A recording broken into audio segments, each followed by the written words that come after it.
Number one movie for 2019.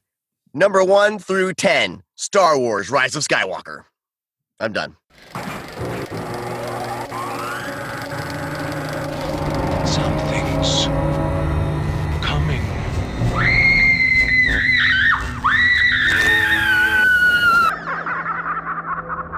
Stand by. Hold on to your hats. Here we go.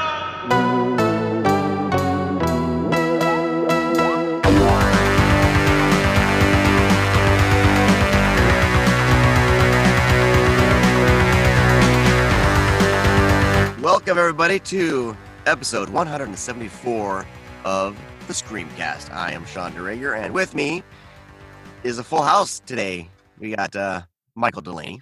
Is this the first time? Full House? Maybe. This is Fuller House. Whatever happened to? So you got Mike Delaney. This is Fuller House, because we had one. We had one with all of us. That was Full House. Oh, okay. Fuller House. This is Fuller House. I was waiting for Mike to say hello. Hello. Okay. And with us is Stephanie Crawford. Hello.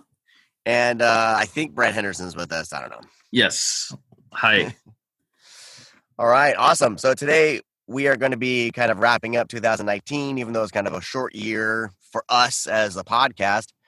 We're going to kind of wrap up our favorite watches. And Brett, tell me what we're doing today, because we're doing 10 of 2019.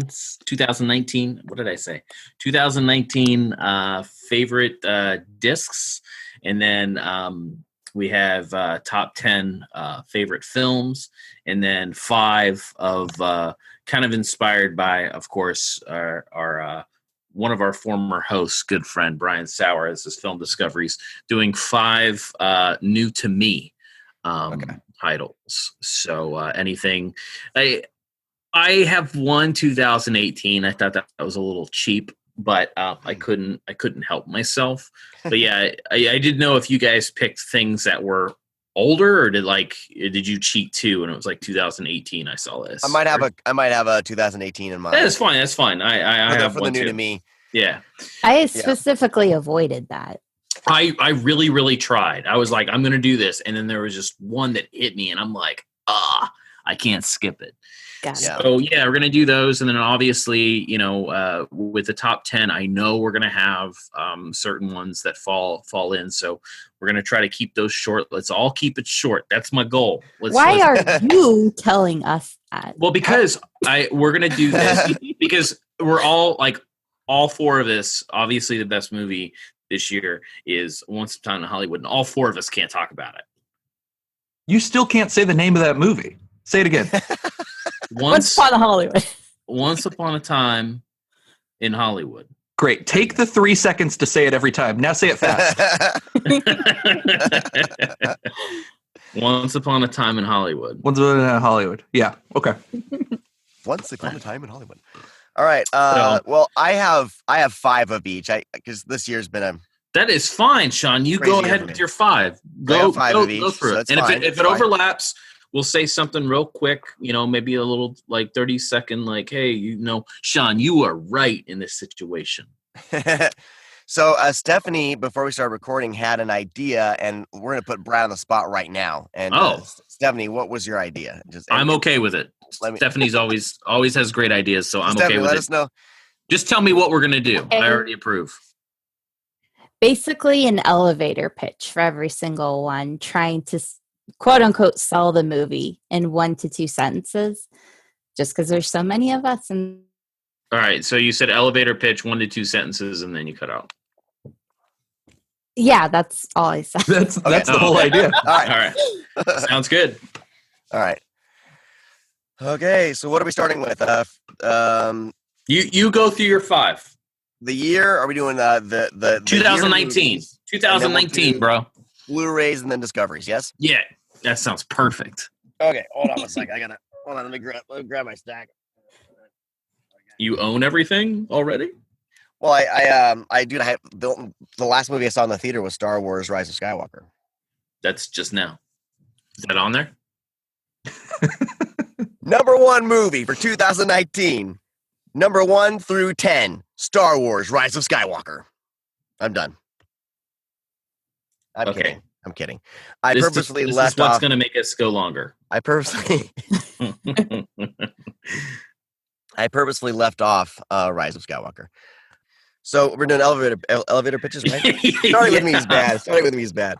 Here we go. All right. These are in no particular order, and I did, like I said, I chose 5.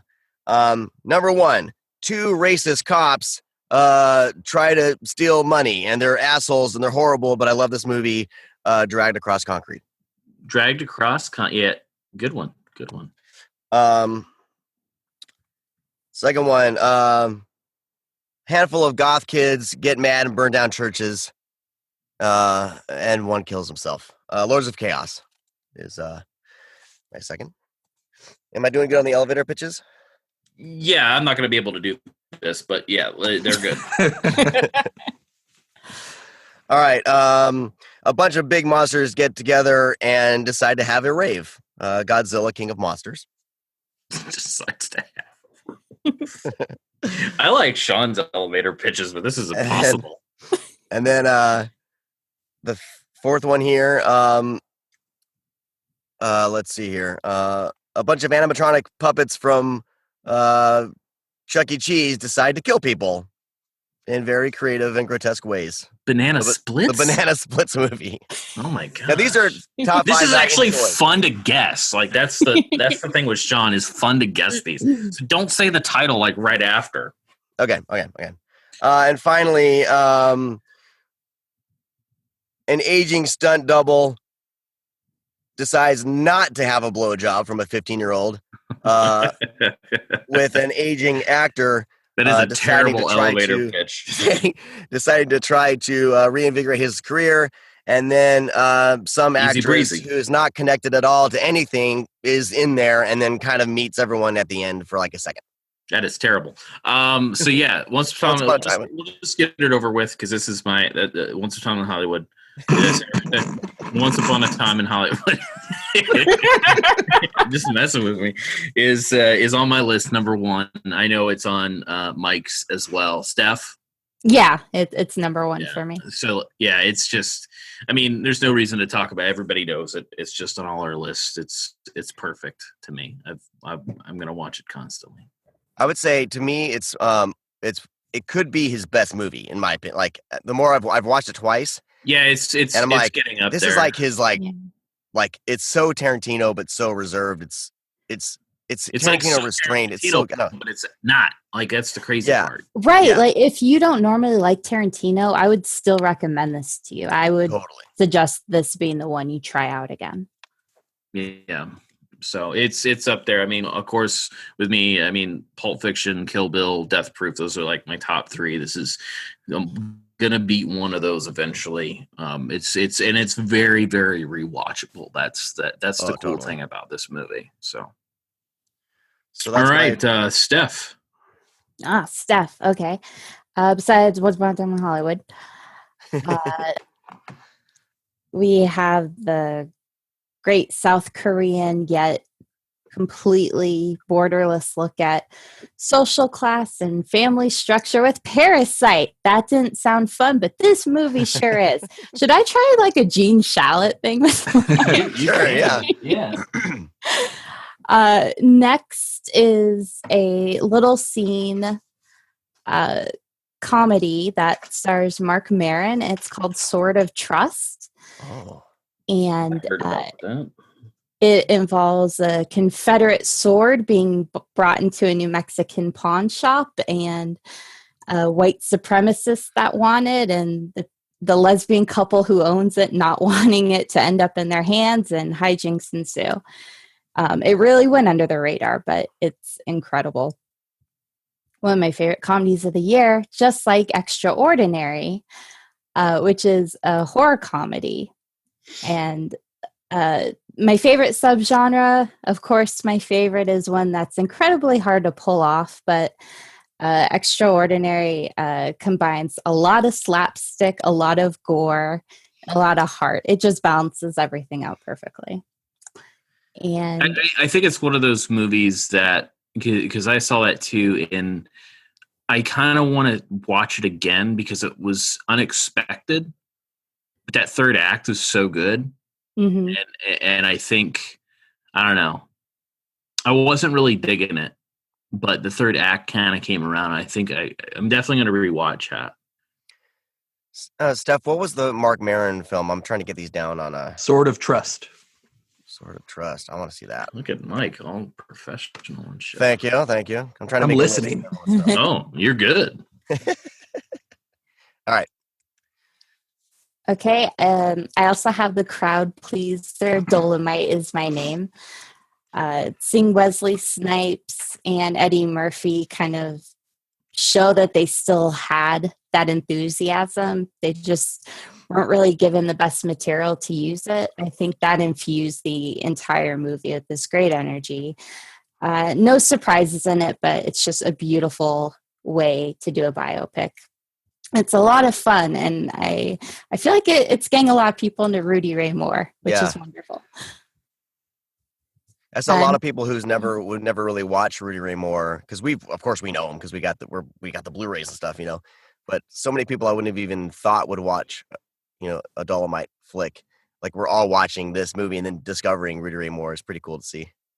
Yeah, I love it when that happens. You know who the biggest fan is of Rudy Ray Moore? Rudy Ray Moore. There you go, Brad. Yeah.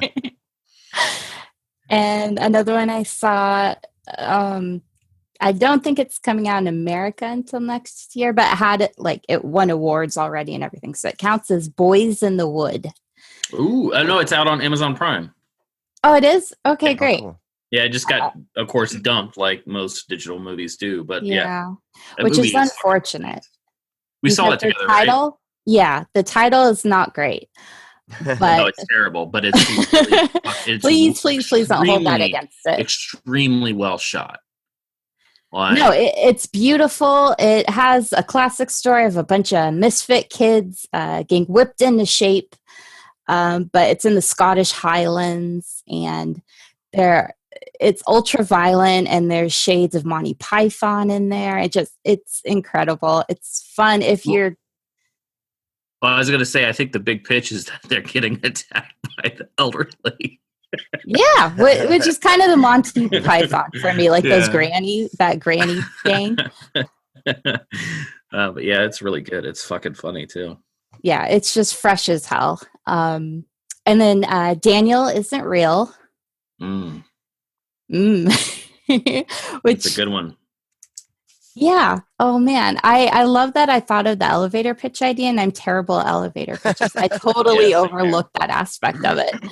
But if you like mind trip horror movies, ones that aren't afraid to dig into kind of a lot of emotional gristle to get a lot of that nightmare fuel going, Daniel Isn't Real is where you should go. It's really stylish, but not because it's trying to slick over a lack of plot or anything. It's just really that good on every single level. And next, I have to say Happy Death Day to You.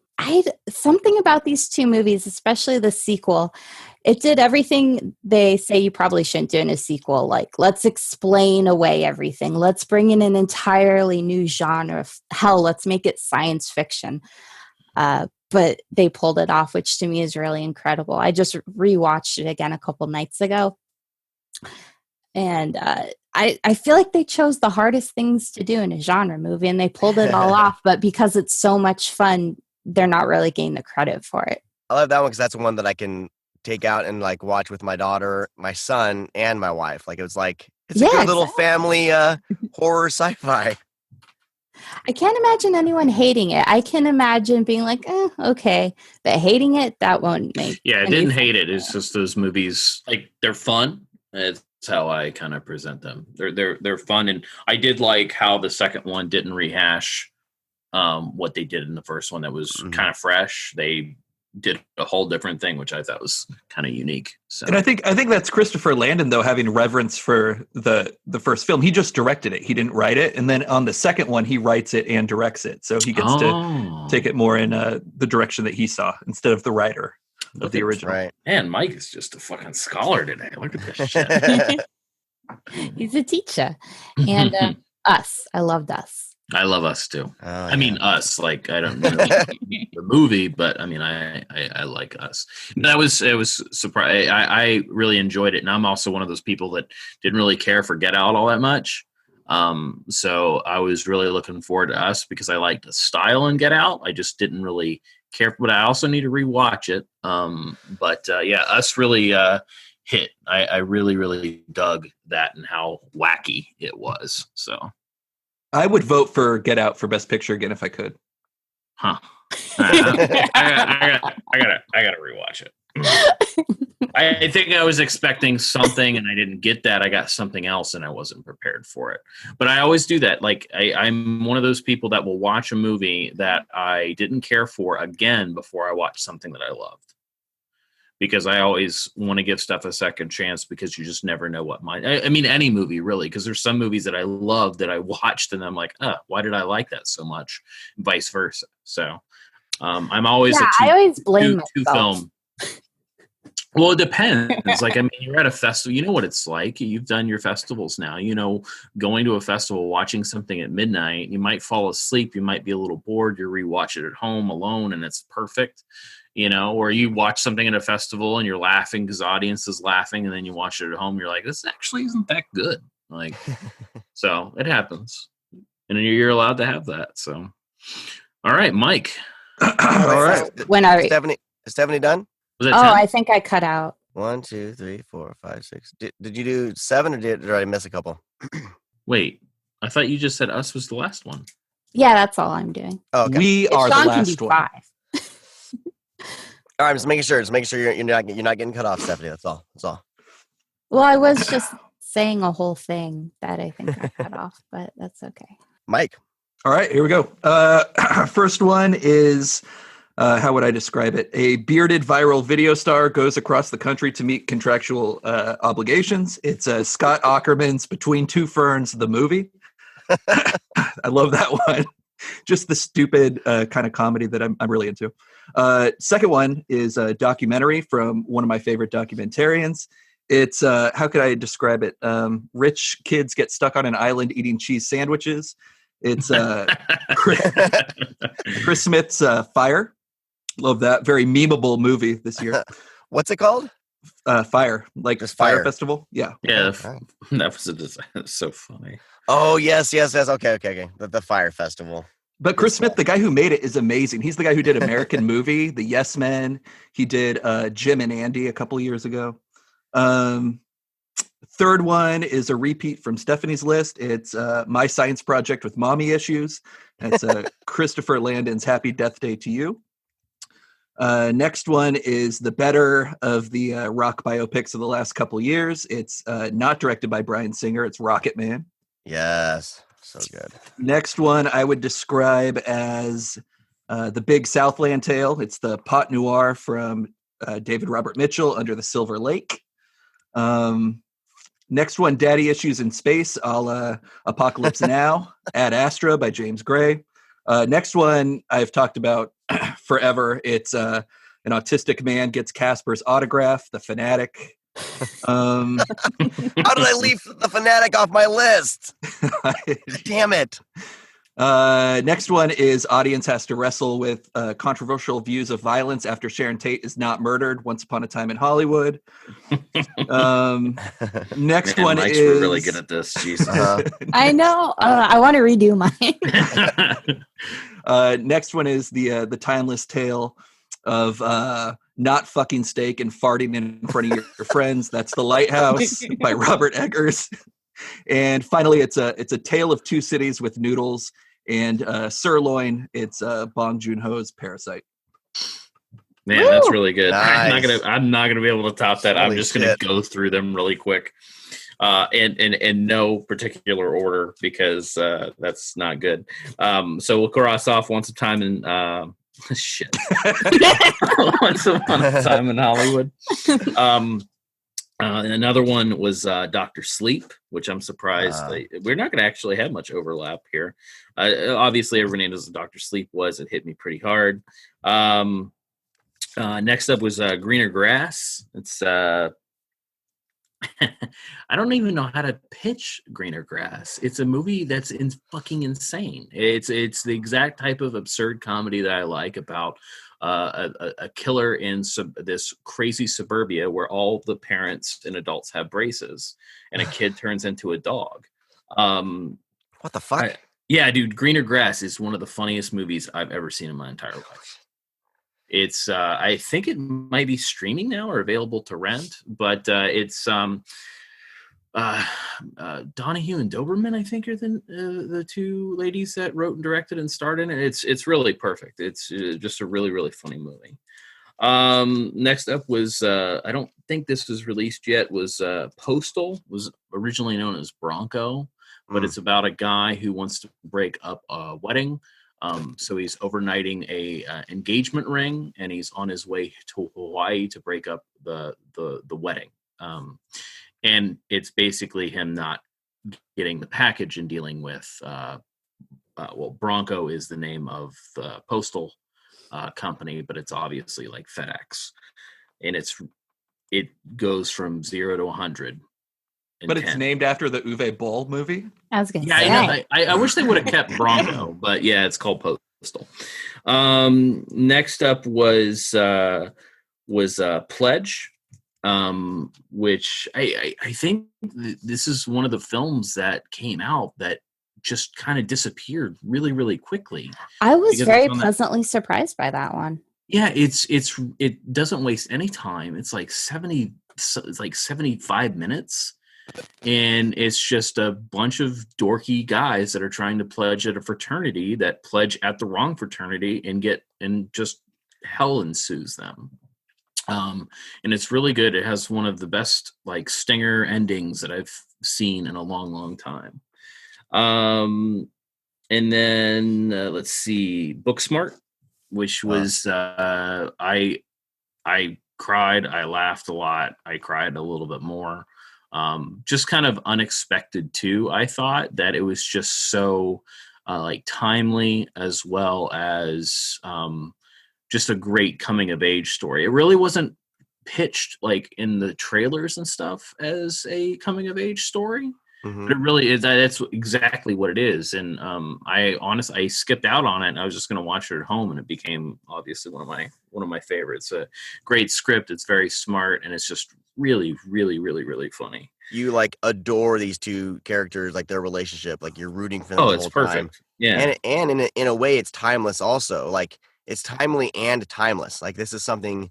Like I love it when they do that in films where they make it so it's not of a certain time, and you can just enjoy the characters move everything along. It's not relying on technology, dated technology or anything. It's they kind of bring in everything, don't they? And it feels is very, like no matter how old you are, you can relate to kind of like the setup for everything. Yeah. Other than them calling like an Uber, pretty much everything is very like down to earth. What kids really go through. There's an audiobook joke in that movie too, which made me die laughing. Oh God. Sean, do you love audiobooks? I'm trying not to say too much. I'm trying not to, self-promote too much right now. Next up was another festival film. I think this comes out February of next year. Was St. Francis. It's kind of about it's really, really great. It's a kind of a down on her luck woman who goes through an abortion and then is kind of a deadbeat in a way. She gets a job as a nanny for a couple, and she kind of friends this 8-year-old little girl, and it just gets, I don't know. I was having a really, really tough time not crying when I was saying that, because I started remembering the movie, but it's really, really sweet. But not manipulative or saccharine at all. It's one of it's just very genuine, warm-hearted, funny. And it's just a really perfect, like a very, very perfect movie. So I really hope that it takes off, because it got picked up by Oscilloscope, and I don't know if they have the greatest distribution plan for films, but they do pick up a lot of wonderful movies. Yeah. But I really hope it takes off. Now back to horror. So next up is another kind of festival flick. It's called This Is Our Home. It is about this couple who is staying at the guy's parents' house, kind of like out in the woods, and they're kind of rekindling their relationship, him and his wife. And then one evening, a little boy comes to the door, and he's lost. So they take him in and they pamper him and feed him, and then he starts calling them mom and dad, and it slowly devolves into this. It's their kid, and they think it's their kid, and there's like this very weird presence throughout the film once the kid shows up, and what the whole overall goal is for the child. Very, very good. Extremely slow in that regard, but also a very good burn too. And it's really well shot, and it's very comparable as far as like cinematography and score. It's very 70s and 80s esque, very hammerish, but also has this kind of like new age glam look to it. So it's very, very good. Watch out for that. Next up was Guns Akimbo, which is Samara Weaving and Daniel Radcliffe. The world has turned into kind of like this very chaotic game. So people can sit at their computers and bet on these people that are put in this game to kill one another. And it's kind of like closed off, but it happens like also in the real world. But they have, just these rampages that people are trying to, bid and then kill, bid and kill. And Daniel Radcliffe plays a programmer who plays like on one of this app games or something like that. The squirrel trying to get nuts or something. And he gets on one of the forums and just starts talking trash about how terrible this system is, how terrible the people are that are running it. And then kind of the... what do you call the people that run like webmasters or something? They see that, so they track his IP and then send the people that kind of run the game to his house to put him in the game. And they bolt 2 guns to his hands with 200 rounds of ammo. And he is pit up against all these other guys that are trying, and he has the highest bounty. All right, kid, I'm holding the elevator doors. What you're saying is it's Fortnite meets Hostel, where Harry Potter gets dropped in the game. Let's go. Keep going. Yeah, there you go. Wait, what's this called? What's this called? What's the name? Guns Akimbo. Guns of Kimbo. That sounds like Akimbo. Guns Akimbo. It's an old-fashioned word. Yeah, it's by the guy that directed Deathgasm. So perfect. Okay, makes so much sense now. Okay, that helps a little bit. And then last but not least, VHS, which is totally my type of shit. Directed by Tim Robbins and Susan Sarandon's kid. It is basically you watch a videotape of they're putting on a family video, but the family video has been recorded over with different shows and commercials in order to tell this kind of narrative story of this kid who gets a camera for Christmas. And so it's a look at anybody that had a video camera accidentally recording over a family movie with random, shit. And it's very, very funny. It's very heartfelt, and it really is just genuinely just perfect. WNUF meets A Christmas Story. Let's go. Keep going. Yeah, there you go. And that's it. That's 10. Nice. So. All right. So now moving along to top Blu-rays of 2019. Oh. All right, Sean, you doing Blu-rays. 5 again? Yeah. You got to bend down and get them? Yeah, I got to get them. They're in my booth here. All right. Kind of 5, but I do have a few like honorable mentions. Okay, good. We'll make it 10, I guess, or around. Yeah, there you go. Yeah, make it 10. I'm gonna lump these all together. What the fuck? Honorable mentions but it's more than 10 with the honorable mentions, so that's why I got to lump them together. Oh my god. I got to give a big shout out to Mill Creek, which for releasing Andy Sedaris films on Baby Blue. Of course, they had like that big old. They had a DVD box set, and it's been fun seeing them release these on Blu-ray. I wish they were like a company, forward-thinking company, and would be like, oh, let's put these all in this amazing box set, but they didn't. But to have those on Blu-ray is a lot of fun. And then we had Scream Factory kind of taking stuff from Twilight Time and saying, hey, we can do a little bit better than Twilight Time. The Vampires and the Blah Blu-rays are awesome. And then the release of Silver Bullet is great to have on Blu-ray. I think before Umbrella from Australia had released that. Is that a new transfer on Silver Bullet? I don't know. I can never tell. They started kicking up the new transfer stuff on a lot of their films. So. It looks good. I mean, it looks good. The other one the Umbrellas looked good too, but just to have it from them with a few new interviews and. I think it's a movie that's underrated. I love Silver Bullet. It's awesome. Gary Busey's finest hour, I think. It's a movie where Gary Busey plays Gary Busey and it works. Oh man, it's amazing. All right. So jumping off that point with Scream Factory, they did the same thing with Night of the Creeps. Night of the Creeps had a awful U.S. release, and they fixed that. There's been a few good UK releases, or a couple.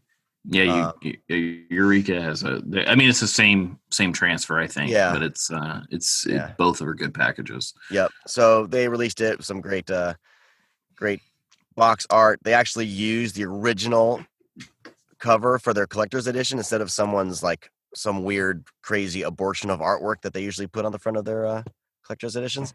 So it was nice to have that as the slipcover. I actually got that Tom Atkins doll thing. Oh, did action figure. Well, because dude, like, number one, when can you own a Tom Atkins doll? First off, and right. Second, they actually put him holding a can of beer. Like, you can put a can of beer in his hand. Yeah. That's the only time I've been tempted. Yeah, it was like it's the only time. Like, I've never done that. I don't collect like action figures or whatever you guys call them. People get really offended when you call them toys. But I just I get to own a Tom Atkins doll from Night of the Creeps holding a can of beer and a shotgun. Done. Oh yeah. So, well, and they used him in a short film at Fantastic Fest, right? About the Zodiac Killer. He was investigating it. Fucking Ted Cruz. Yeah, Ted Cruz is the Zodiac Killer. God, that shit. It's a good use. Good use of Such Tom a good Atkins. fucking bumper. Oh my god. All right. Moving along. I forgot about. We got to do elevator pitches, I guess, on these, right? A ditzy teen girl's boyfriend's brain gets put into a gigantic, Tammy and the T-Rex. You're doing great. Robotic T-Rex with added gore. Tammy and the T-Rex. I never even. I'd heard, this is one of those movies I'd heard as a kid, like not as a kid, but when I was younger, and I was always like, "Oh, that looks dumb." And when Brad told me there was a cut with gore, like an R-rated cut, I was like, "You got to be fucking kidding me! Who would do that?" I think I told you something like that before. It was like announced. Yeah, and I was like, "What the fuck?" Because I didn't know about it either. Because when we were talking about it, Vinegar Syndrome was like, "We're doing Tammy and the T-Rex." I'm like, why? Like, that movie is like funny in a weird way, and they're like, "Well, there's just like 10 minutes of extra footage," and I'm like, "What is it?" And they're like, "It's gore," and I'm like, "What the fuck?" Like, are you serious? I need to see this shit. And I watched it. I'm like, man, it's like it elevates. I still think Tammy and the T-Rex works without the gore and all that stuff. I think it's very, very funny and goofy. Bonkers, yeah. It just kind of like elevates it a little bit more to its like absurdity. Like, it's just really, really good. Yeah, really funny. Great with the crowd. That director's nuts too. It's from the director of Sean's favorite movie, The Ice Pirates. Yeah, yes. Mac and Me, Stuart Raffle. Yeah. How do you make those three movies in one lifetime? It's nuts, dude. Amazing. Like, that guy is like firing in all fucking 18 cylinders. Like, he's insane. But yeah. So Tammy T-Rex, God bless Vinegar Syndrome for bringing Tammy T-Rex to freaking 4K. Yeah. 4K Blu-ray. That was Like, the what other the thing. hell? You're like, hey, let's dip into 4K. What's the first title? Tammy and the T-Rex. and T-Rex. Like, Oh my this God. is like we're trolling the community at the same time. Like Amazing. but it's also like just one of those things where, it's we really did test it out. Like we wanted to know if there is we have that question ourselves, like how much better can it look? And we did test with it, and it looked better, and that's what we went. That's what we went with. So when you guys announced that 4K UHD, I honestly thought it was like a fan Photoshop or something. Yeah, I mean, when we announced it, a lot of people said, "Are you serious? Like, is this just a joke?" And I'm like, Is "No, this like a it's good burger actually- criterion? it's kind of? it's actually for real, and we're testing it out. And I think testing it out on a movie that was unexpected is actually the best way to go to see, and it really was received well. It's literally nothing but positive comments, like on Twitter. Facebook is also a cesspool of negativity, but I mean, for the most part, I mean, it was very positive. So I mean, going forward, there's going to be more 4K. Awesome. Well, I'm going to be hobnobbing Vinegar Syndrome a little bit more here for the next one. Ghoul Farts on Blu-ray. Spookies, Muckmen. of course, getting a Blu-ray release, which was like, this has been like the pinnacle of like collectors have been like wanting Spookies for so long. And I want to give some time here, Brad, for you to tell your story on how Spookies made its way to Blu-ray, because I don't think we've had a chance to document that. Well, I will refrain from telling too much. Okay. I mean, it is fun to keep the mystery going. Okay. But this was like, what the fuck? How did you guys? Well, kind of landed? what happened is I mentioned it in the very beginning, and of course, like, I mean, just the history of the film, of the troublesome production, and then also like. So yeah, I mean, it just kind of was like, oh, that's very difficult. That's a hard thing to do. Who knows what's going on, and so I just one day I was like, man, I'm gonna look at this, because I'm like, you told one thing, and that's kind of like how this whole thing happened with kind of the online community, is that one person basically said, yeah, the rights are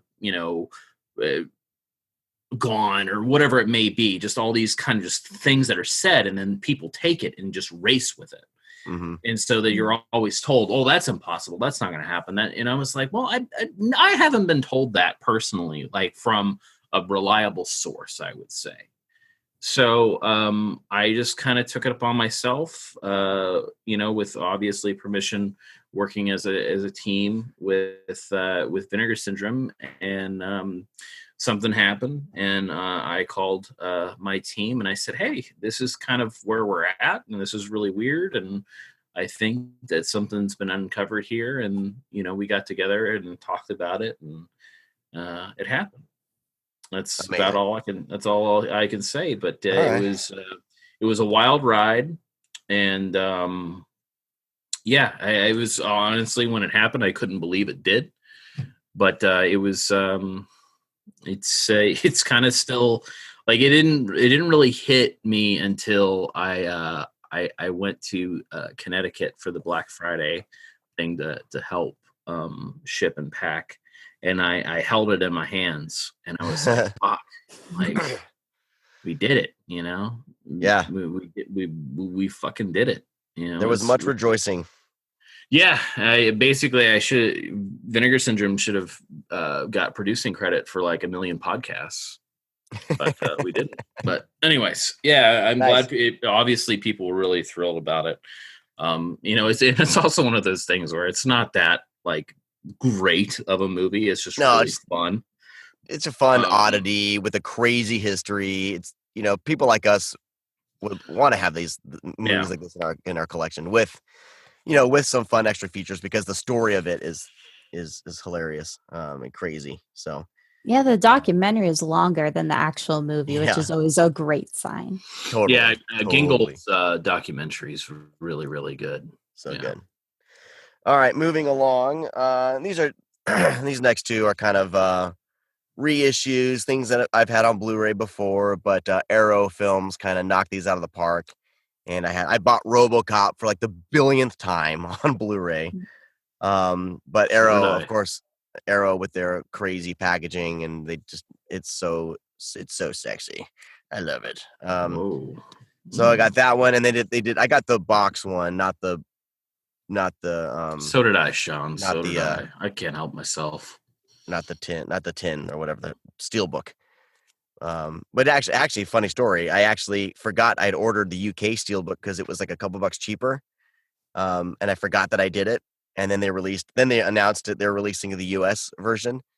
And because they did that later, and I totally forgot. So I got both versions. I'm trying to sell the UK Steelbook if anybody wants to buy it from me. Just let me know. And then just shoot me a DM on Twitter. My handle is Sean Nerds. And then next up is another movie I've bought countless times on every imaginable, release. An American Werewolf in London got the same treatment from Arrow, and it's gorgeous. The documentary is amazing. Looks fantastic, the best it's looked. And so those are my favorite Blu-ray releases of 2000. So did I, Sean. So did I. So, all right. I'll go because we basically already talked about spookies. I know it's probably in poor taste to pick movies that you for a company you work for, but I don't really give a fuck. That's the whole thing. Like you can bring movies you want and help make the releases you want. So it's like, it's I love it. I love holding it. I'm really, really stoked about it. It's got 2 documentaries on it about the making of and a more in-depth look at Vipco and Michael Lee. I mean, it's really is just, it is one of our more stacked Blu-rays. So plenty of special features to go around. Next up, I'll get the Vinegar. I only had 2.5 Vinegar Syndrome titles here. It was The Corruption of Chris Miller, directed by Juan Antonio Bardem, who is Javier Bardem's uncle. Basically a Spanish giallo. It's looks absolutely beautiful. There's I think a short film on there, and then there's also an interview with an older interview because Bardem is gone, but older interview with him. Just a really great film. I know Stephanie, I think, really likes this one too. Yeah, you hand sold that movie to me. Yeah, and I will say, Brad is great at that. He really takes into consideration your taste. And I don't throw things that I like. I want to know what you like. So I've always done that, because it's one thing if you're working one of those tables, people come up and ask what's good. Well, if you recommend something bad to somebody or something that they may not like, then they might not be a returning customer. So I got to find out what people dig. Stephanie's easy because she has a wide, she likes a lot of variety. So very sophisticated taste.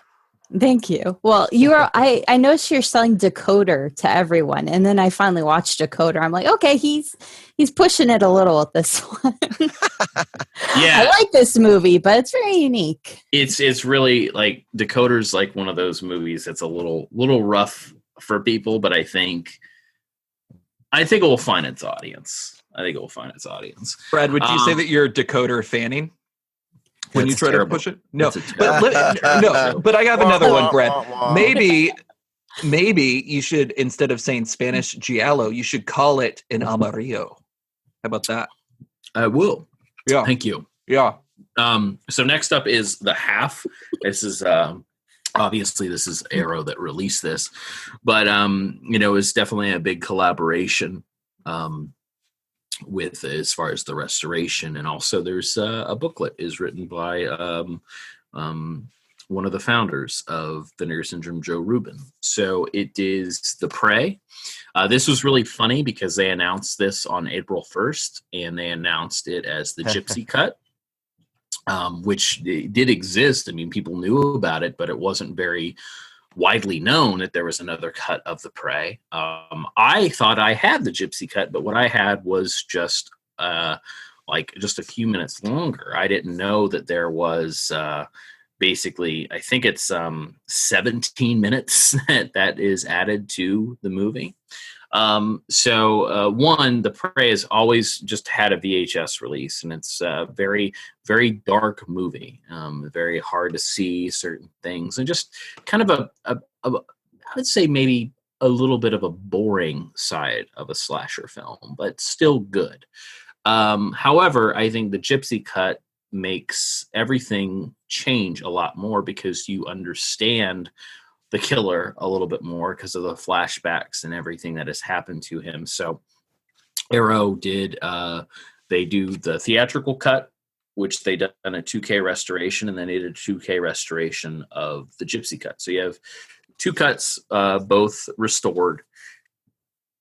And it's just, it really elevates the movie a little bit more, I think. And it's just a really nice package, of course.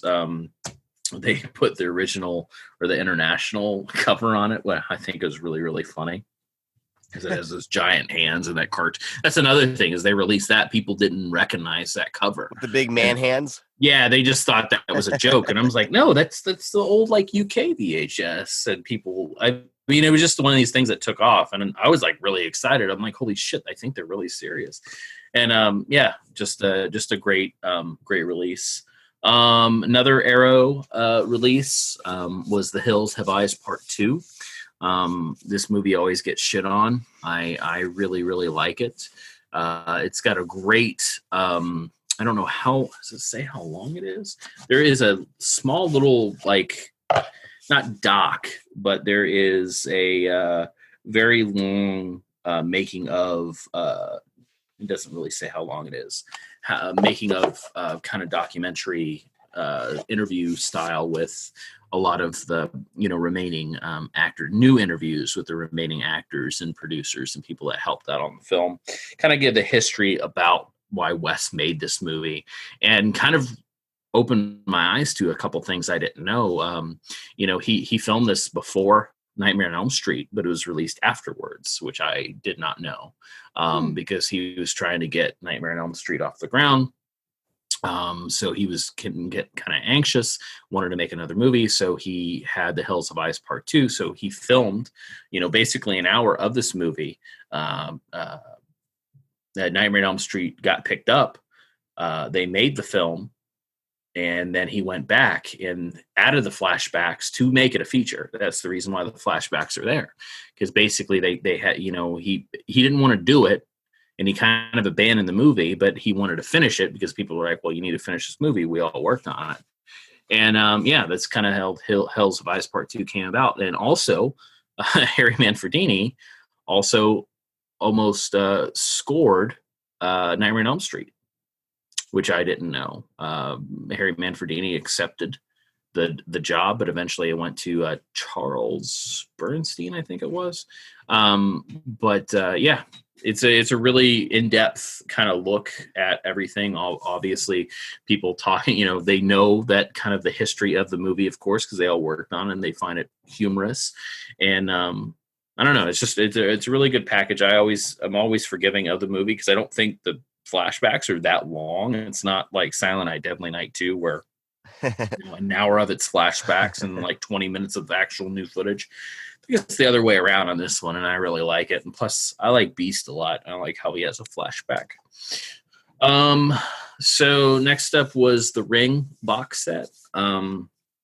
Really, really happy with this just because I've been a fan of this Ring series for a long, long time, and it's always kind of had weird releases throughout its history. Once kind of more so once the remake came out in America, which is one of the best remakes in the world. Basically, the main thing that I wanted is Ring 2 because I think it is such a fantastic sequel. It has such this overbearing sense of dread throughout the film because it's already established what's going on, and it's just really haunting, and also has one of the best, like when they're in the well and Sadako is after them. But all three. So you get the Ring 1 and 2, and then all the kind of the prequel that they made. And also they on Ring 2, they also include Spiral, which is also Rosin, which is another remake that they made. They kind of had a almost what was it, The Exorcist type thing, where it was like Dominion and then the like New Beginning or whatever it was. They kind of had a similar situation with that. So that's actually included on the second disc, which they didn't really. It was weird because when it was announced, I was already really pumped, and then when I got it, I noticed that I'm like, holy shit! So I just had the same experience with that. I was like, Spiral is on here. That's amazing. Yeah, it's so good too, and then it's like I finally got rid of my shitty bootleg DVD that I had. So next up is another Arrow title, The Fifth Chord. This is what I consider top-notch giallo, and it's very who's cracking open stuff? Oh, I'm supposed to answer. I'm having a Diet Coke. Oh, wow. Mm-hmm. But anyways, The Fifth Chord, it's beautifully shot. It's the color in the film is wonderful. It has I still consider one of the scariest moments in a horror film was with kind of the hands down the hallway type thing. I really, really love The Fifth Chord. Also has a great soundtrack. I think that's it for Arrow. Vice They're Squad. not going to fuck you, Brad. No, they won't. No. Vice Squad by Scream Factory. Always really loved Vice Squad, of how dirty and nasty it is. Very, very sleazy. Wings Hauser is being Wings Hauser in the film. I can't really say like Wing Hauser actually acts sometimes. When he's acting, he's not being himself, which I think Wings Hauser acting. Like that's the difference. You have different scales of Wings Hauser acting. You have basically Wings Hauser when he very first started, where he's trying to be a different person. And then you have Wings Hauser when he became more comfortable with himself, where he just plays himself. And then you have Wings Hauser trying to act like Wings Hauser. And then you have Wings Hauser drunk in shoots and stuff. And then drunk Wing Hauser is best Wings Hauser. And then you have Wings Hauser. Let me see a warrant. Wings right Hauser. now, boy. Wings Hauser. We don't need Wings Hauser. Plays himself. Wings Hauser. Put your hands on your head. Come on, shoot. Let me arrange. Wings Hauser. And then you have Wings Hauser when he became more comfortable with himself, where he just plays himself. They did not eat picking lettuce and salinas. Come on. You okay? I'll make it. Yes, man. Here. Now I'm very ticklish. And then you have Wings Hauser trying to act like Wings Hauser. You're getting off, And then you have Wings Hauser drunk in shoots and stuff. And then drunk Wing Hauser is best Wings Hauser. It's the curse Wings of Hauser. being named Wings Hauser. No, Mike, can you edit together a song of him repeatedly saying Wings Hauser? I absolutely can. So Vice Squad is Wings Hauser trying to act like Wings Hauser. That's kind of like where this hits.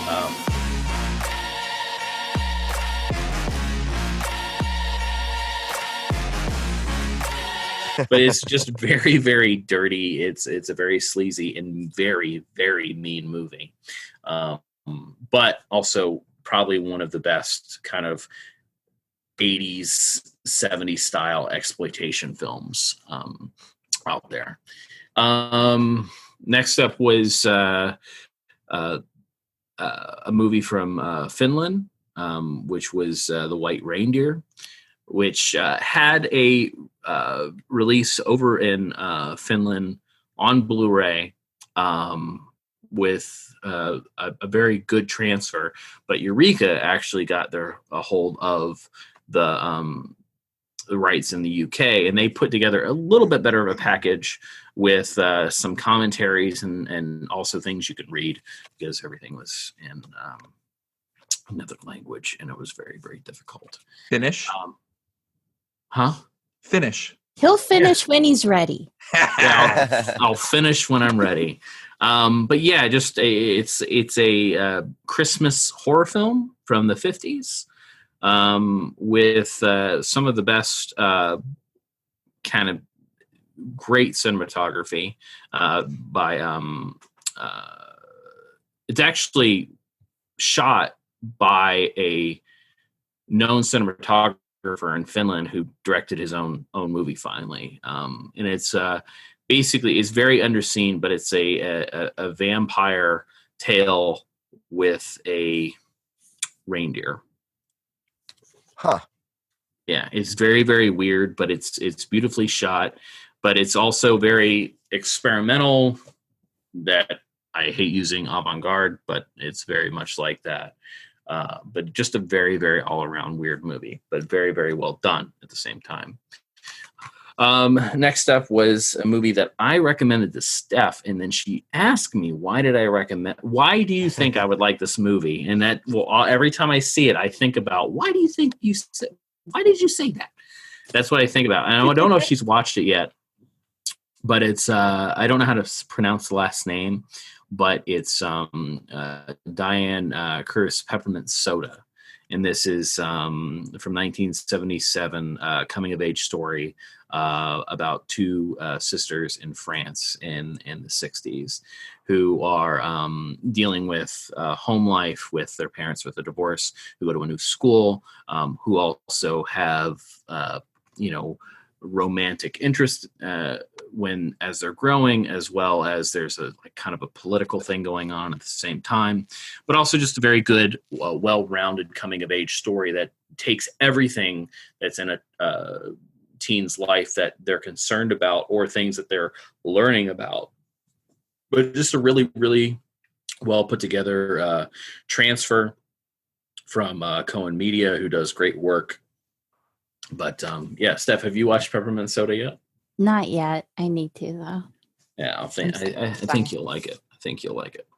And then next up was a movie. This company always has some weird releases, and they're cheap enough to where I don't really complain about the quality of the films. They do wonderful movies, but they're also movies that people have never heard of. This one is a little bit more well-known, but it is, this was a long time coming for Lucio Fulci's Touch of Death, which is by Raro Video. It is a decent package. The picture looks good. It looks better than most releases that they've done.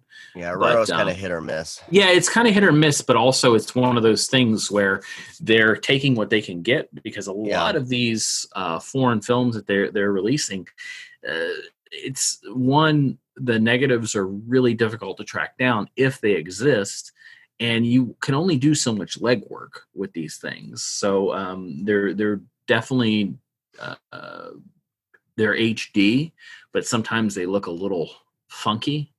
I think still their best work is the DeLeo box set and Werewolf Woman. But yeah, Touch of Death looks really good, and it's one of those Fulci movies that is rarely talked about.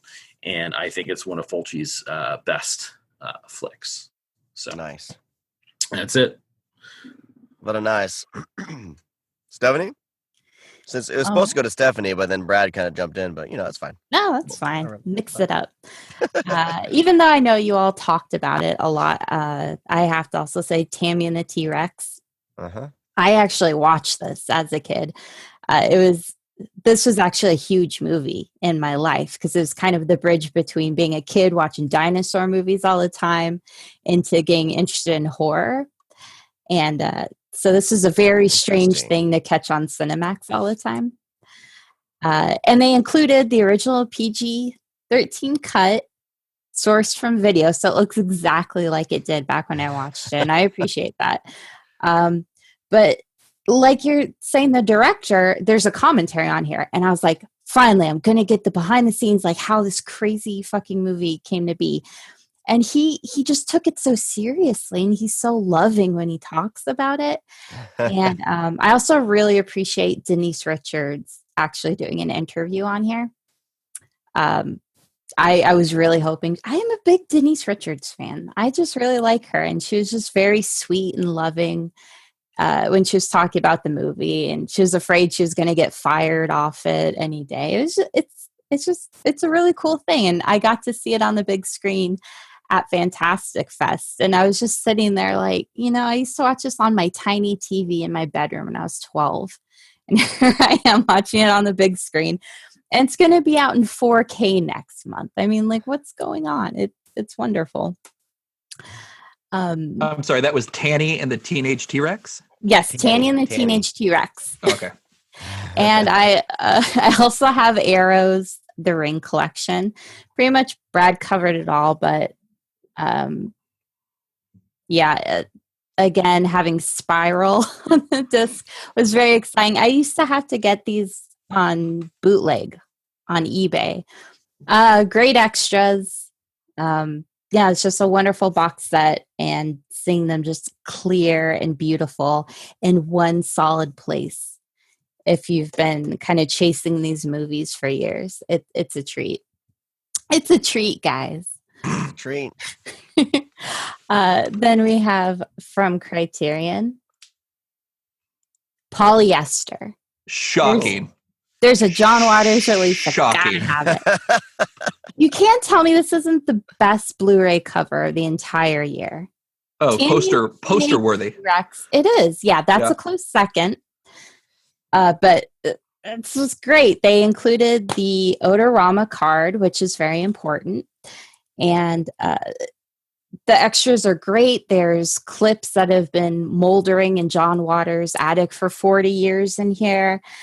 They bring over the old commentary. They have John Waters judge how the new Odorama card worked out on here. It looks beautiful. It's a great take on melodramas. It's just great. And pair this with Lust in the Dust from Vinegar Syndrome. So you can get all the Divine and Tab Hunter you could possibly need. Yeah. That's not true. You could never get enough, but...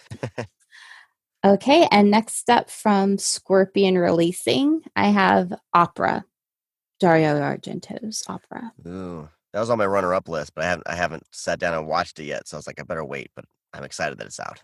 I didn't for months. I finally sat down and I tore this thing apart, all 3 discs. So they did 2K scans, 3 different cuts of the film. And there's commentaries on 2 of them and so many interviews. And this was a weird production. Even if you aren't big on listening to interviews on Blu-rays, it was a soap opera behind the scenes on Opera, and it's great. And I'm really impressed that Scorpion pulled all this off. That sounded a little derisive against them. I didn't mean it to be. It's just so impressive. And next from Blue Underground, I have Blue Underground's new 4K restoration of the New York Ripper. Just pure sleaze, one of the sleaziest damn things ever. And it looks gorgeous. The original release looked really good, I thought, but it barely had any extras. They stuffed this one. You have a new commentary, lots of really interesting interviews. I like how Blue Underground is handling these really sleazy 70s movies with these 4K restorations, because I think a lot of people are like, oh crap, are they smoothing everything out? But they're not. The grain is still there. It still looks like it's from the time period. It's just really beautifully cleaned up. So yeah, those new Blue Underground releases are like, when they very first started doing it, I was kind of like, not saying anything negative against Blue Underground, but it was like kind of like reissue, like cash grab type thing, or like the rights are going to be gone soon, so let's re-release it. But they're actually doing very, very good, like new transfers, like better special features if they can add them, and the packaging's really good, and they're adding the soundtrack. So I ate my words right after like Zombie. I think Zombie was the first one, and now it's just like they did like even like Justine and stuff like that, and they're doing fantastic work. I kind of wish they would do new movies too, rather than all these reissues. But I'm really, really happy with all the reissues they've been doing. Yeah, Maniac was great too. Yeah, I don't know. Hopefully they're making a lot of money off these so they can start going. I feel like they're kind of rebuilding with these new 4K releases. I think it's just films that Lustig owns at this point. Well, yeah. He's re-releasing. I don't know if he's like really into a lot of newer titles. I just think he's just using what he has with the technology and everything like that. Just having fun, as Bill Lustig would do.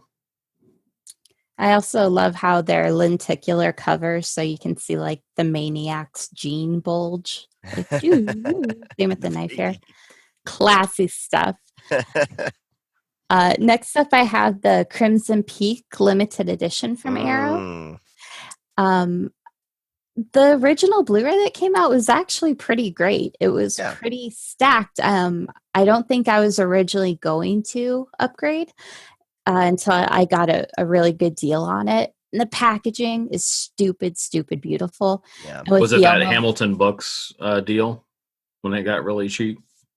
I don't think so. I think it was just like a quick price drop on Amazon or something. Yeah, I think that's when I got it too. They dropped the price down on Amazon for a bit, and I snatched it up. Yeah, Hamilton Books like had them for like it was like $25 or something like that one time, and I picked it up then. My dad used to order books from them from a paper brochure. Yeah, I get their paper. Circle the books I used to buy CDs from them, so I've had a Hamilton Books account since I was like a teenager. And then they didn't do movies back in the day. They did books. No. They did books originally, and then they did CDs. And they used to do used stuff. They used to do used CDs for a while.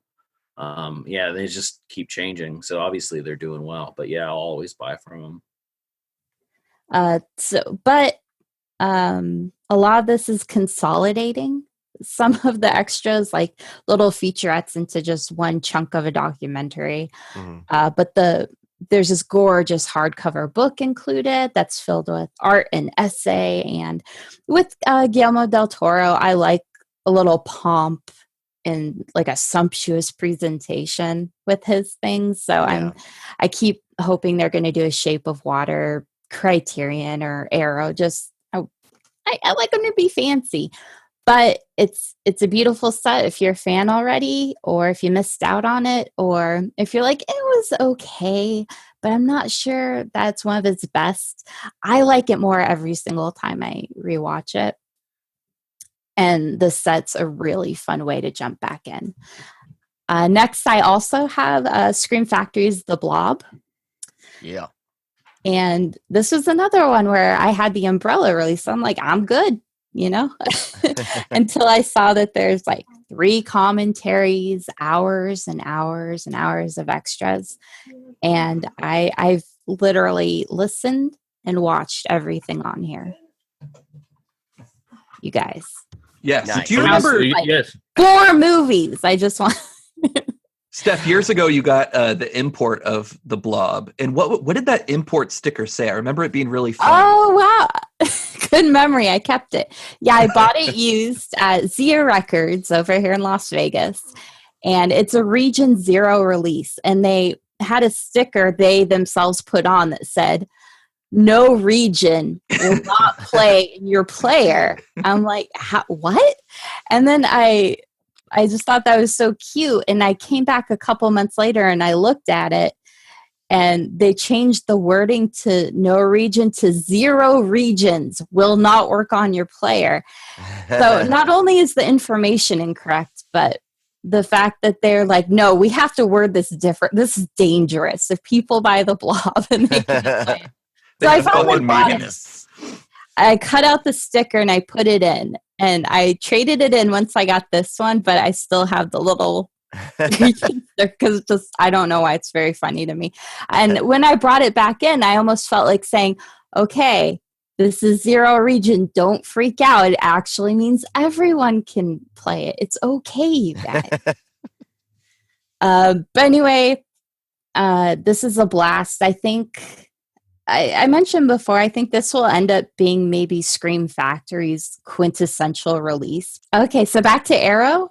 I have Alice, sweet Alice. So good. So good. Brand new 2K restoration. Looks beautiful. Again, a lot like the New York Ripper. It's not smoothed out nonsense. It looks like it's from the 1970s. It looks like it was shot on film.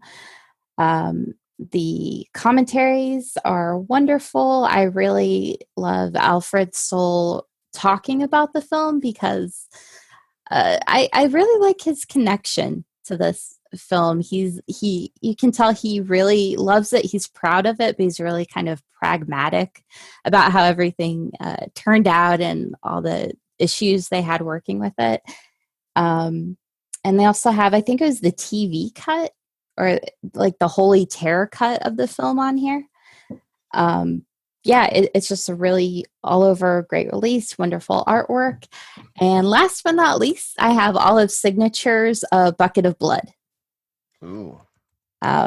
Which is, what's his name?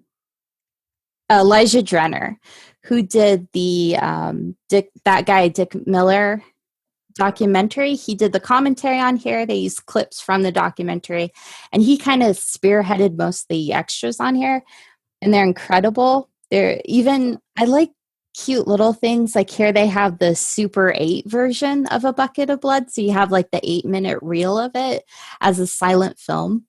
And I just love this film, and we lost Dick Miller this year. It's just a great presentation. So that's my list. Awesome. Elijah's a good buddy of mine, and he helps out a lot with Vinegar Syndrome stuff. Good job. All right, here we go. Let's do elevator pitches. You guys guess the movie, okay? Okay. All right. We'll do them fast. I'm going to say the name of the label, and then I'll give you the elevator pitch, and you tell me what movie it is, okay? Okay. All right. Warner Archive.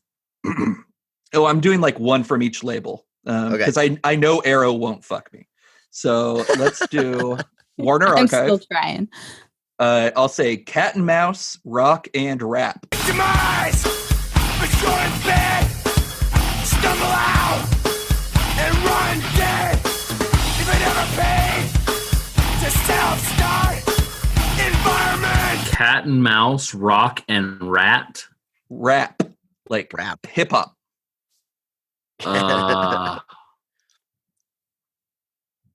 Man, House Party. House Party 2. House Party 2. The Warner Archive box set of House Party. Well, I mean, Warner New Line did release House Party, so Sean's not far off. No, Judgment Night. Come on. Cat and Mouse. Oh, that's a good one. Yeah. That's a great one. Bare bones, as Warner Archive is wont to do, but amazing disc. I'm glad it's out there. Next one is, I'll make this one easier. Bud Schulberg predicts Trump. Criteria. Face in the Crowd. There you go. I was about to say, Shit, that's really good, Steph. That Almost made mine. Stack disc from Criterion. Next one's from Code Red Ronin. I will say Karen Black and fake Lydia Dietz get the evil queens. My lord, we found it. Well, then what are you waiting for? Bring it in!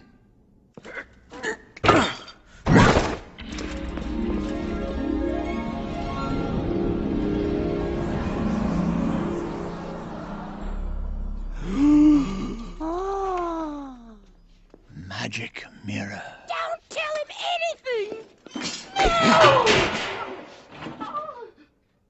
Evening. Mirror, mirror on the wall, is this not the most perfect kingdom of them all? Well, technically you're not a king.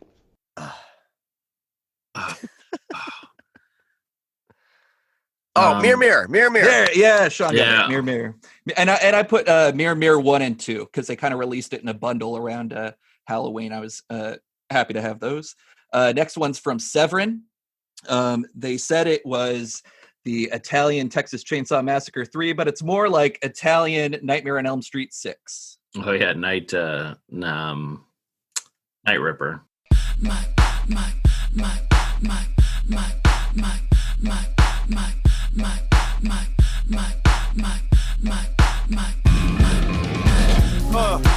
girl, how you doing? You are the woman that I'm really pursuing, and I would like to get to know you. Can you give me your name? If you jot down your number, you'll get mine in exchange. Hey, see, I'm the man of this town, and I hope you wouldn't mind if I showed you around. So when you go to certain places, you'll be thinking of me. We got people to meet and many places to see. Hey.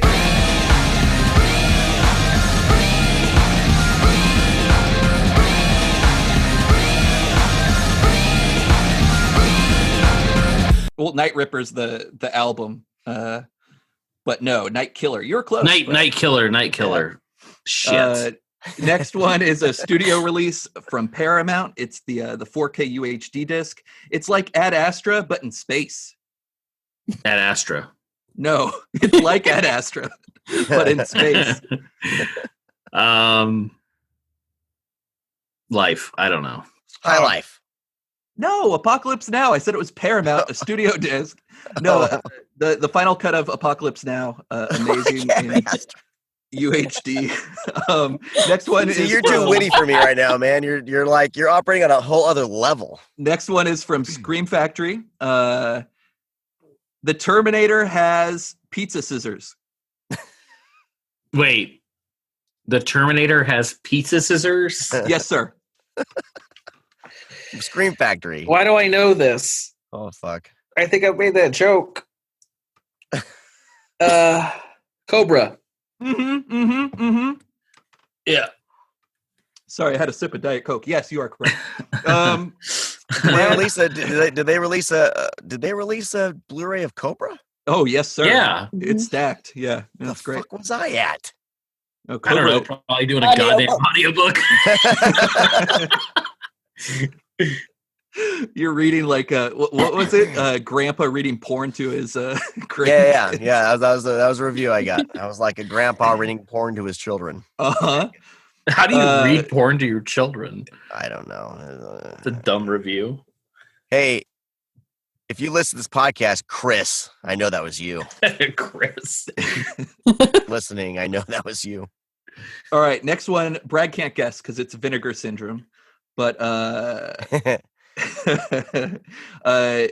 JJ sits and talks about regional horror. Night Beast. Yeah, Night Beast. Night Beast. It's so weird that the year ends with JJ Abrams making Star Wars. Oh my God, did we lose Mike? No. Hold on. Mike, are you there? Mike, are you there? But halfway through the year, he was like, all right. Wait. Retake. You said J.J. Abrams ends the year with...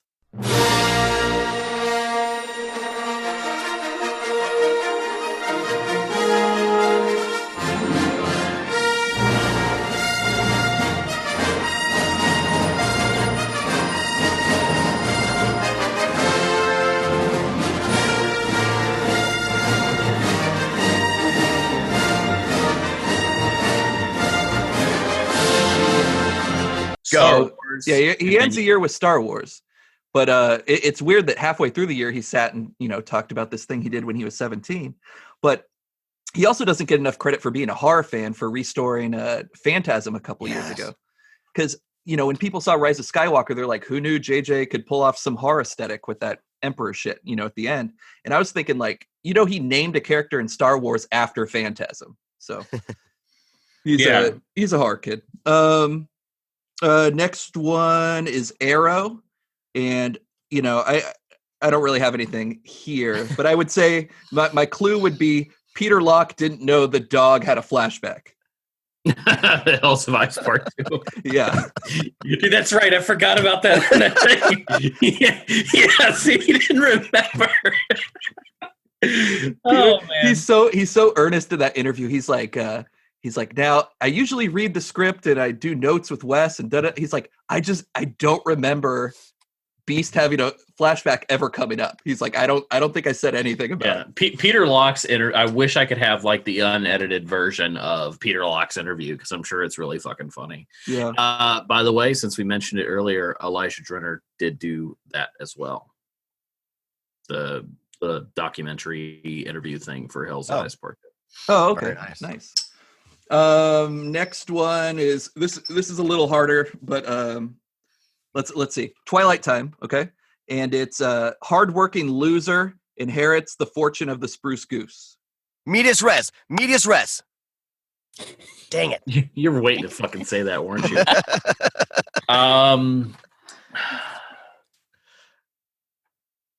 That sounds very I familiar. don't know. Brewster's Millions. I don't know.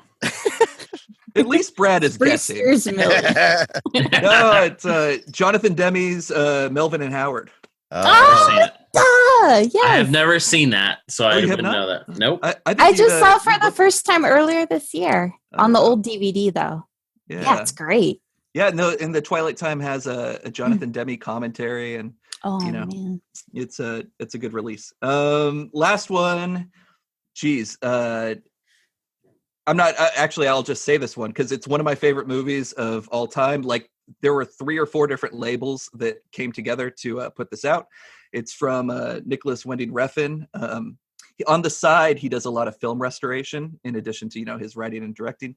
But he this year got in contact with Archibald Jr. and he restored a couple of his dad's pictures. He did Wild Guitar. He released online on his website. You could watch this beautiful HD master of Wild Guitar, which had only really existed in that terrible public domain choppy VHS look. But he did fucking EGA, and they put out EGA on physical media, and that's from Film Detective Shout Factory by NWR. And that it has the worst cover of the year. If we're talking great covers like Polyester, EGA definitely has the worst cover, and it deserves to have a really shitty cover. But the cool thing too about the EGA disc is they got Shout to let them put on the Mystery Science Theater episode as well. So yeah, cool. Don't they have the isolated tracks of Arch Hall's kid doing the songs? No. I mean, I would. Oh no, on Nicholas Winding Refn's website they do, because he flew out Arch and the Archers. Yeah, and he filmed them in 3D of all fucking things. No, in high definition 3D. You can look this up. And they did like a half-hour studio session in Nashville. They probably couldn't get the rights to maybe put it on the disc. But yeah, I remember reading about that, and I thought I was really, really hoping that would be on the disc itself. I didn't pick it up yet, but I know that it's at least a well put together version of that film for what it is. So no, it looks gorgeous. Because I was talking to Archibald Jr. maybe in like January, and while I was talking to him, he was explaining to me what Nick Refn. Well, for one thing, it was funny. He was mansplaining who Nick Refn is, and then I was like, no, sir. Like I know who that is, and he's like, oh, well, then you'd be interested in his website. And I'm like, what the fuck? And then I was like, oh, you got to get Refn to do EGOT. And then he's like, Michael, you'll be very excited. And then they just announce it. So it's cute. Very nice. That's my 10. Cool. Awesome. Good You guys, job. I forgot one. Okay. Tell us. It's gigantic, but my notebook was right in front of it. And that's Godzilla. That's Godzilla, the Showa era. It's incredible. It's just pop art and kaiju just exploded, and the extras are great, and it's just all in one place. I love it. And I'm not one of those people, Sean, complaining about how put on their shelf. I display it like the art it is. I love how gigantic and obnoxious it is, because that's Godzilla, and we love him for it. Awesome. I just need to find a spot for it. That's my whole problem, and it'll happen. I need to watch a Godzilla movie. Yeah, you Complete do. blind spot for me. All right. Well, hey, everyone, we're doing really good on time, everybody. I told you, man. I told you we're going to do. Brad's reining it in. Shut the front door. All right. So moving along, we are doing what's this title? New to me. Film. New to me. In honor of Brian Sauer's film discoveries of 2019, we're doing I just New to wrote Me. one of those. All right. So my first one is I thought it was released in 2018. Turns out it was released in 2019 here. I'm not sure, but it's Jordan Downey's. Is Jordan Downey's The Headhunter? So I don't. It's that's a cheat. It's a bit of a cheat, but well, that's a big cheat. Headhunter was released this year. What? But see, on the website or online it says 2018, but I guess it got the release here this Sean's year. playing it safe. Listen, So he only did 5 from this year. This counts towards that 10, so now he's at 6. So it premiered at Stitches in back then. That was the only. All right. Jerkoid. So my bad. So I'm getting this out of the way. But The Headhunters is awesome, and it's really good. It is the way to do a low budget, high concept film. It's so good. So I want to give it some love. By the guys that directed Thanksgiving, by the way. Yeah. Yes. About a killer fucking turkey. Wait, is this the Viking one? Yeah. Oh, okay. Yeah, I haven't seen it yet. It sounds amazing. Stars pseudo Jeremy Gardner. Yeah. I think it's on. Is it on Shudder? Yeah, it's on Shudder, and it just got on Shudder, but I mean, I remember because I told you about this like months and months ago. I like watched it. I'm like, what the fuck? This is Sean, like 100%. This is a Sean movie. Yeah. It's really, really good. It's like, and I was a bit worried that they weren't going to show the monsters, but it's like the way they do it, it's so well done. Like I said, it's the best way you can do a high concept, low budget, because this budget was freaking small. All right, so that was 2019, so that's a big cheat. It's not a big cheat. So moving along, this one could be controversial, everybody. Nice. More controversial than picking a 2019 movie? Yeah, maybe. Yeah. This year, I finally got around to watching Eli Roth's The Green Inferno, and I freaking loved it. Really? This is my first. I just saw it for the first time a couple months ago. Next. I was like, I'm not supposed to like this at all. I'm supposed to hate it. I really enjoyed it. For me, I think it's one of his better movies. I don't know. I really loved it. I liked that these cannibals got fucking high on weed and wanted to eat people. I don't know. I think there was, I don't know. But with all the controversy with it and everything, using this indigenous people for the movie, and they'd never seen a movie before, and of course the first movie they see is Cannibal Holocaust, like all that, it could be problematic, but the documentary that Scream Factory put out on here is really, really good. Gives us some good insight, and it looks like they had a lot of fun making this crazy movie. But I think there's some strong visuals. Yeah, there's some hokey stuff in it, but it's a cannibal movie. I don't know, but yeah, maybe it's because I had zero expectations, but I really, really dug it. So I don't know. Moving on. This I've had this Blu-ray forever and I never watched it. And I think Brad, somebody mentioned it, but it's Whiteout with Kate Beckinsale. Oh, I think that movie got shit on way too much, and it's a really good kind of thriller whodunit set in the snow. I mean, yeah. The one thing about it, though, I will kind of like slap the director's hands for doing kind of the ogling shots of Kate Beckinsale in the beginning as she's just getting changed. It's like, really? I mean, I appreciate the visual, but I mean, it's just like, it had nothing to do with the plot at all. It was just like, okay, we're just going to ogle Kate Beckinsale as she gets out of the I ogle Kate Beckinsale. Everybody apologize. I'll apologize. Yeah, everybody apologize. There you go. I mean, hey. I did not watch Serendipity with a pure heart. All right, I'm going to keep on moving along here. This one, everyone's talked about it. I finally got around to watching it because I had watched his newer movie, like having a brain blank right now, but Panos Cosmatos. Yeah. What was the Nicolas Cage movie he just did? Mandy, which I don't know why I left it off of my list here, but I really had fun with that one. But I finally watched Beyond the Black Rainbow.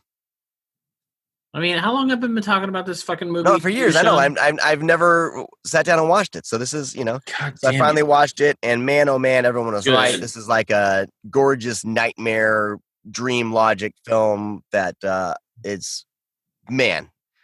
This deserves like a Criterion level kind of Blu-ray release. Like this, it's so good. So So I'm just joining the chorus with that film. So if you're still there's your Cobra connection. Huh? His dad directed Cobra. Oh yeah.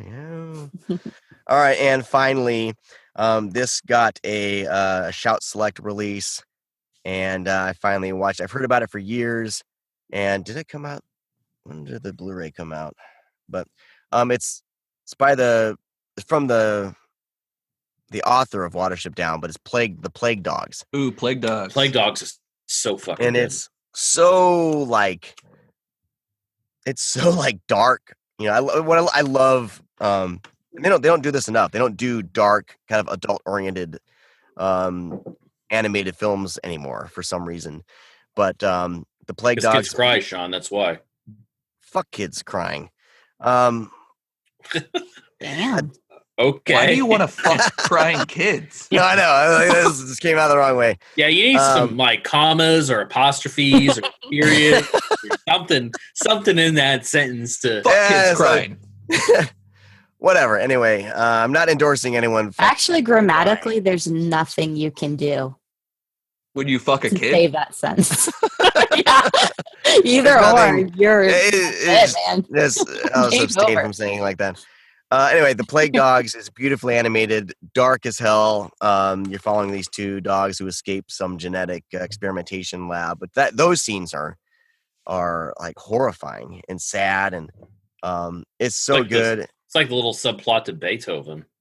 Yeah, it's also kind of like the first version of Isle of Dogs. Wasn't that a big thing when the Wes Anderson movie came out? It was kind of like Plague Dogs, like the dogs that are quarantined on that island. Yeah. There's a moment in Plague Dogs, and I don't want to spoil it, that it gets like, oh fuck, like shit just got real, and like that kind of like a director, even in making it to the movie and following along with the plot of the book, including that in an animated film is so great, so shocking in all the best ways. But yeah, the Plague Dogs, if you haven't sat down and watched it, it's very nice for you not to spoil a movie that was made in the early 80s. But I think this is an underseen one, though. I think like this. I feel like every film is underseen. No, but I think this one, like I feel like this one didn't. It wasn't. I don't know. I didn't know much about it, and I feel like a lot of people didn't know much about it. And I agree. Yeah, Plague Dogs is pretty underseen. So when that moment happened, I was like, "Oh shit!"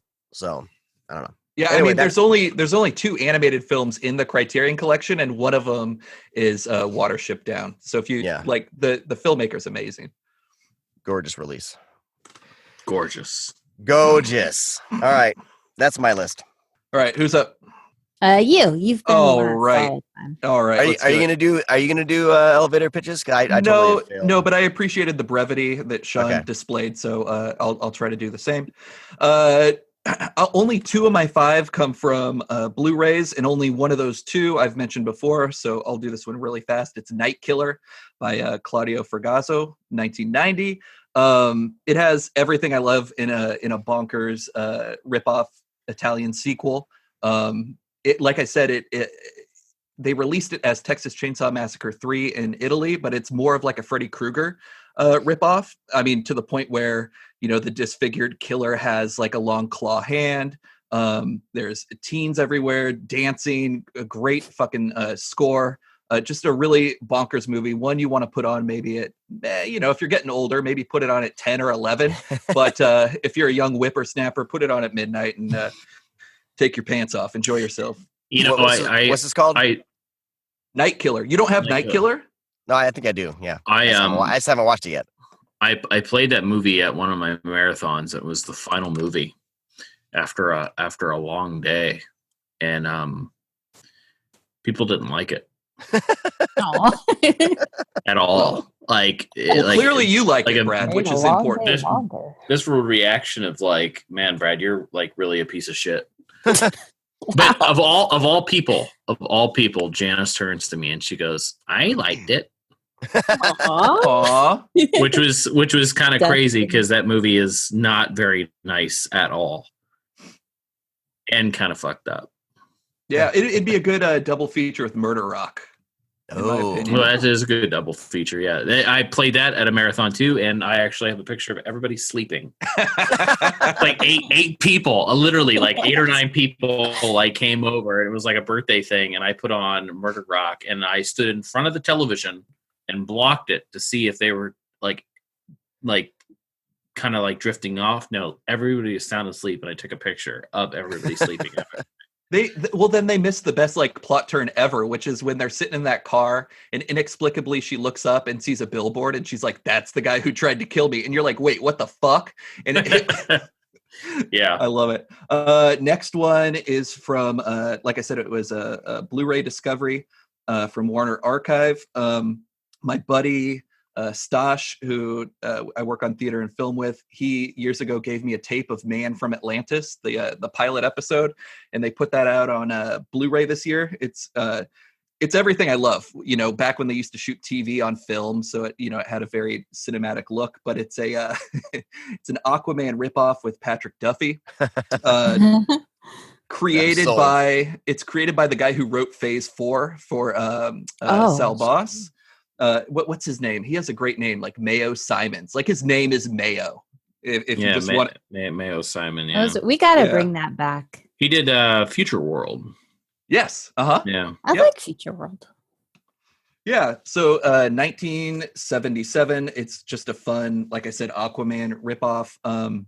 Has all the tropes of a 70s show with the music and the high melodrama, and Patrick Duffy has these beautiful blue eyes and his shirt off the entire time. But the way he fucking swims is amazing. He swims like David Hasselhoff at the end of the SpongeBob SquarePants movie, where he's just kind of like on his tummy, like skipping across the top of the water. Like when you say tummy. Is Belinda? What's her name? Yes. Yeah. What's her? I can't remember. She's in that too. Yeah. Yeah. Belinda Montgomery. That is her.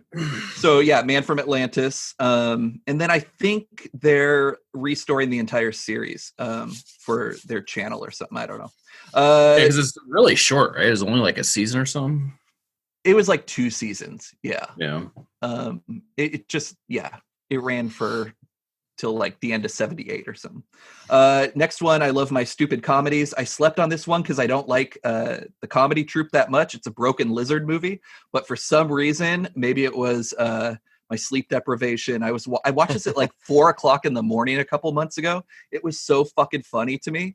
It's Kevin Hefferman's 2009 movie, The Slammin' Salmon, where they work at a restaurant. It's good. It's a really good one. It's funny as hell, man. But it's what's his name? Is it Michael Clark Duncan? Yeah, Michael Clark Duncan. Yeah, and he's along with the group. Right, he plays a former boxer that owns this seafood restaurant, and he owes all this money for his like weird sexual kinks. So he's got to earn everything back in one night.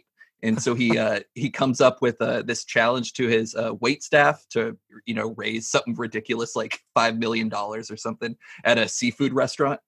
So they're all just competing against each other, trying to, get the bills up.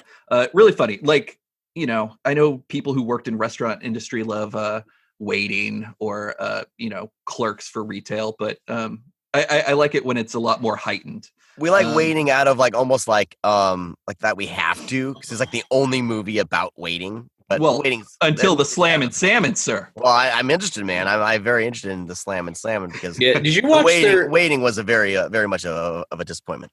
It's not broken lizards, but most of them are doing the show. That they have that Tacoma FD, like they're firefighters, like just fucking around. No, Yeah, so Kevin Heffernan writes and he created the show, writes and directs and stars in it, and like a couple of the other Broken Lizard guys write and are in it. I haven't watched it, but I mean, I really, really want to. But yeah, it's like called Tacoma FD, nice, or something like that. Yeah. Well, I'll definitely check it out. You know where that is? No, I was reading about it and I was very interested, but it takes a while for me to get around to watching a TV show, but I'll watch their stuff because I think they're really fucking funny, aside from Super Troopers 2.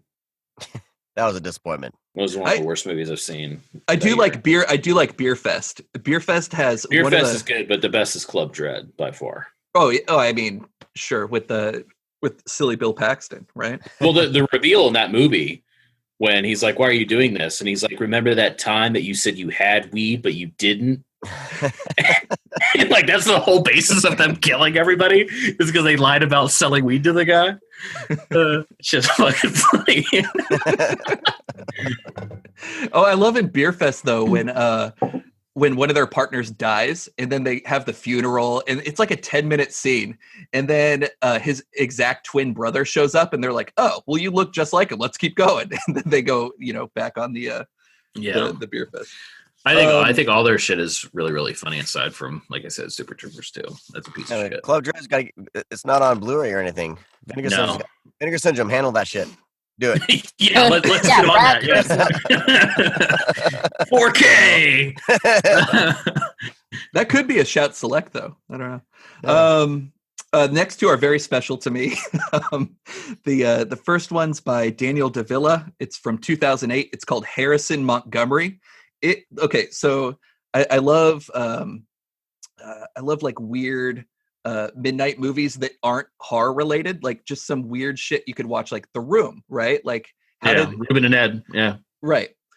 And this one is called Harrison Montgomery. It was made completely in earnest as this magical realism about this artist in San Francisco that he's very talented. And he likes to smoke weed with Melora Walters' 12-year-old daughter.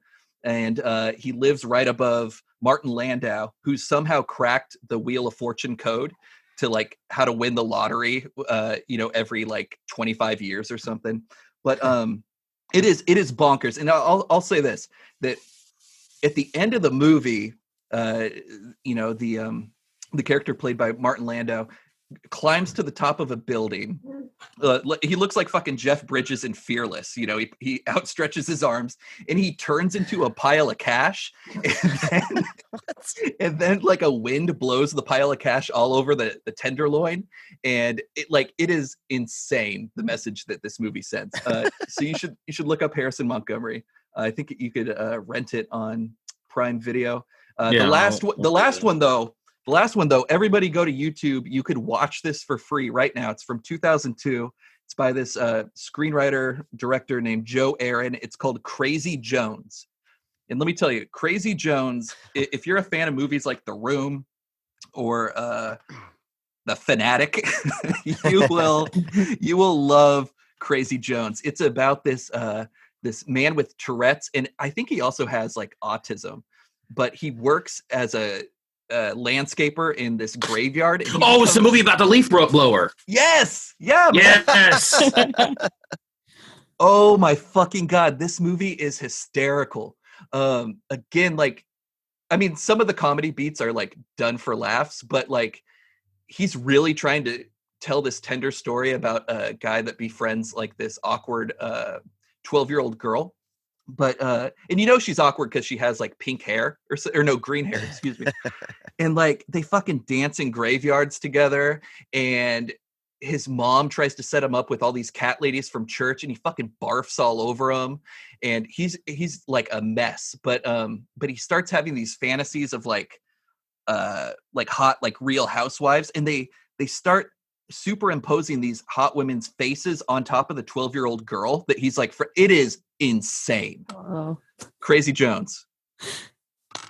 It's been a long, long time, but yeah, I remember that. The fucking opening of the movie is they blew their whole budget on this one song. It's they're playing Spirit in the Sky, the original version of Spirit in the Sky, and this kid's like dancing around, and then right at the end of the song you hear a gunshot, and then he like runs into the bathroom, and like his dad had committed suicide in front of him, and then it does this time jump to now, and he's like counting his Tourette's pills or whatever, and oh my God, it's good, guys. It's really good. Have you ever seen Ryan's Babe? No. You need to watch Ryan's Babe. It'll change your fucking life. Let's do it. Where do I find it? It's on DVD from I can't ever pronounce it. Video like Necronomicon, but it's video instead Nomicon? of Necro. Yeah, Okay. it's like Video Nomicon. Once Upon a Time in Hollywood.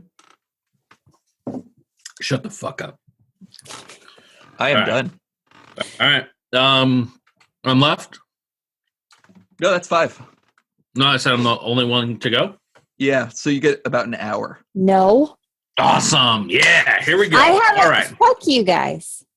Wow. I haven't gone either. Oh. Who's that? Oh. Wow. I'm just gonna take a nap. No, go ahead, Brad. All right. No, go, Steph. No, I'm done. We'll save the best for last. So first up would be 1988 Some Girls, directed by can't remember. Mike Hoffman, I think it was. Stars Patrick Dempsey and Jennifer Connelly. It's about Patrick Dempsey. He visits his girlfriend for goes with his girlfriend to I think it's Thanksgiving, and her family is just kind of insane. So he goes there, they're having dinner and everything, but she's actually telling him that, hey, I don't want to be together anymore. I just want to be friends. And so it's him dealing like this whole week that he's being with this family who he's depressed because his girlfriend's breaking up with him, but he's actually also taken back of how wacky his family is, but also really likes it. But like her one sister makes advances towards him. The grandmother thinks that it is her husband, like reincarnated as a young man. The dad is a writer and very eccentric and walks around naked. But it's like this teen kind of comedy, but also it has like this really great kind of message. So he kind of develops relationships with all the family members. He tries to take care of the grandma, he talks to her and everything like that. It's just a really sweet movie. But it's one of those that I've never ever heard of. And I think it was on Vudu or something, and I was going through and I saw it was directed by Michael Hoffman, who did Soap Dish and A Midsummer's Night Dream. Did something. That movie with George Clooney and Michelle Pfeiffer. One Fine Day, sir. Yeah. One Fine Day. So like he's just really good at like taking characters and it's a movie that has like 6 major characters, but they're all well balanced, and Patrick Dempsey is great as usual, and just a really, really well done and sweet movie. It's got a beautiful relationship between him and the grandma. Really, really great.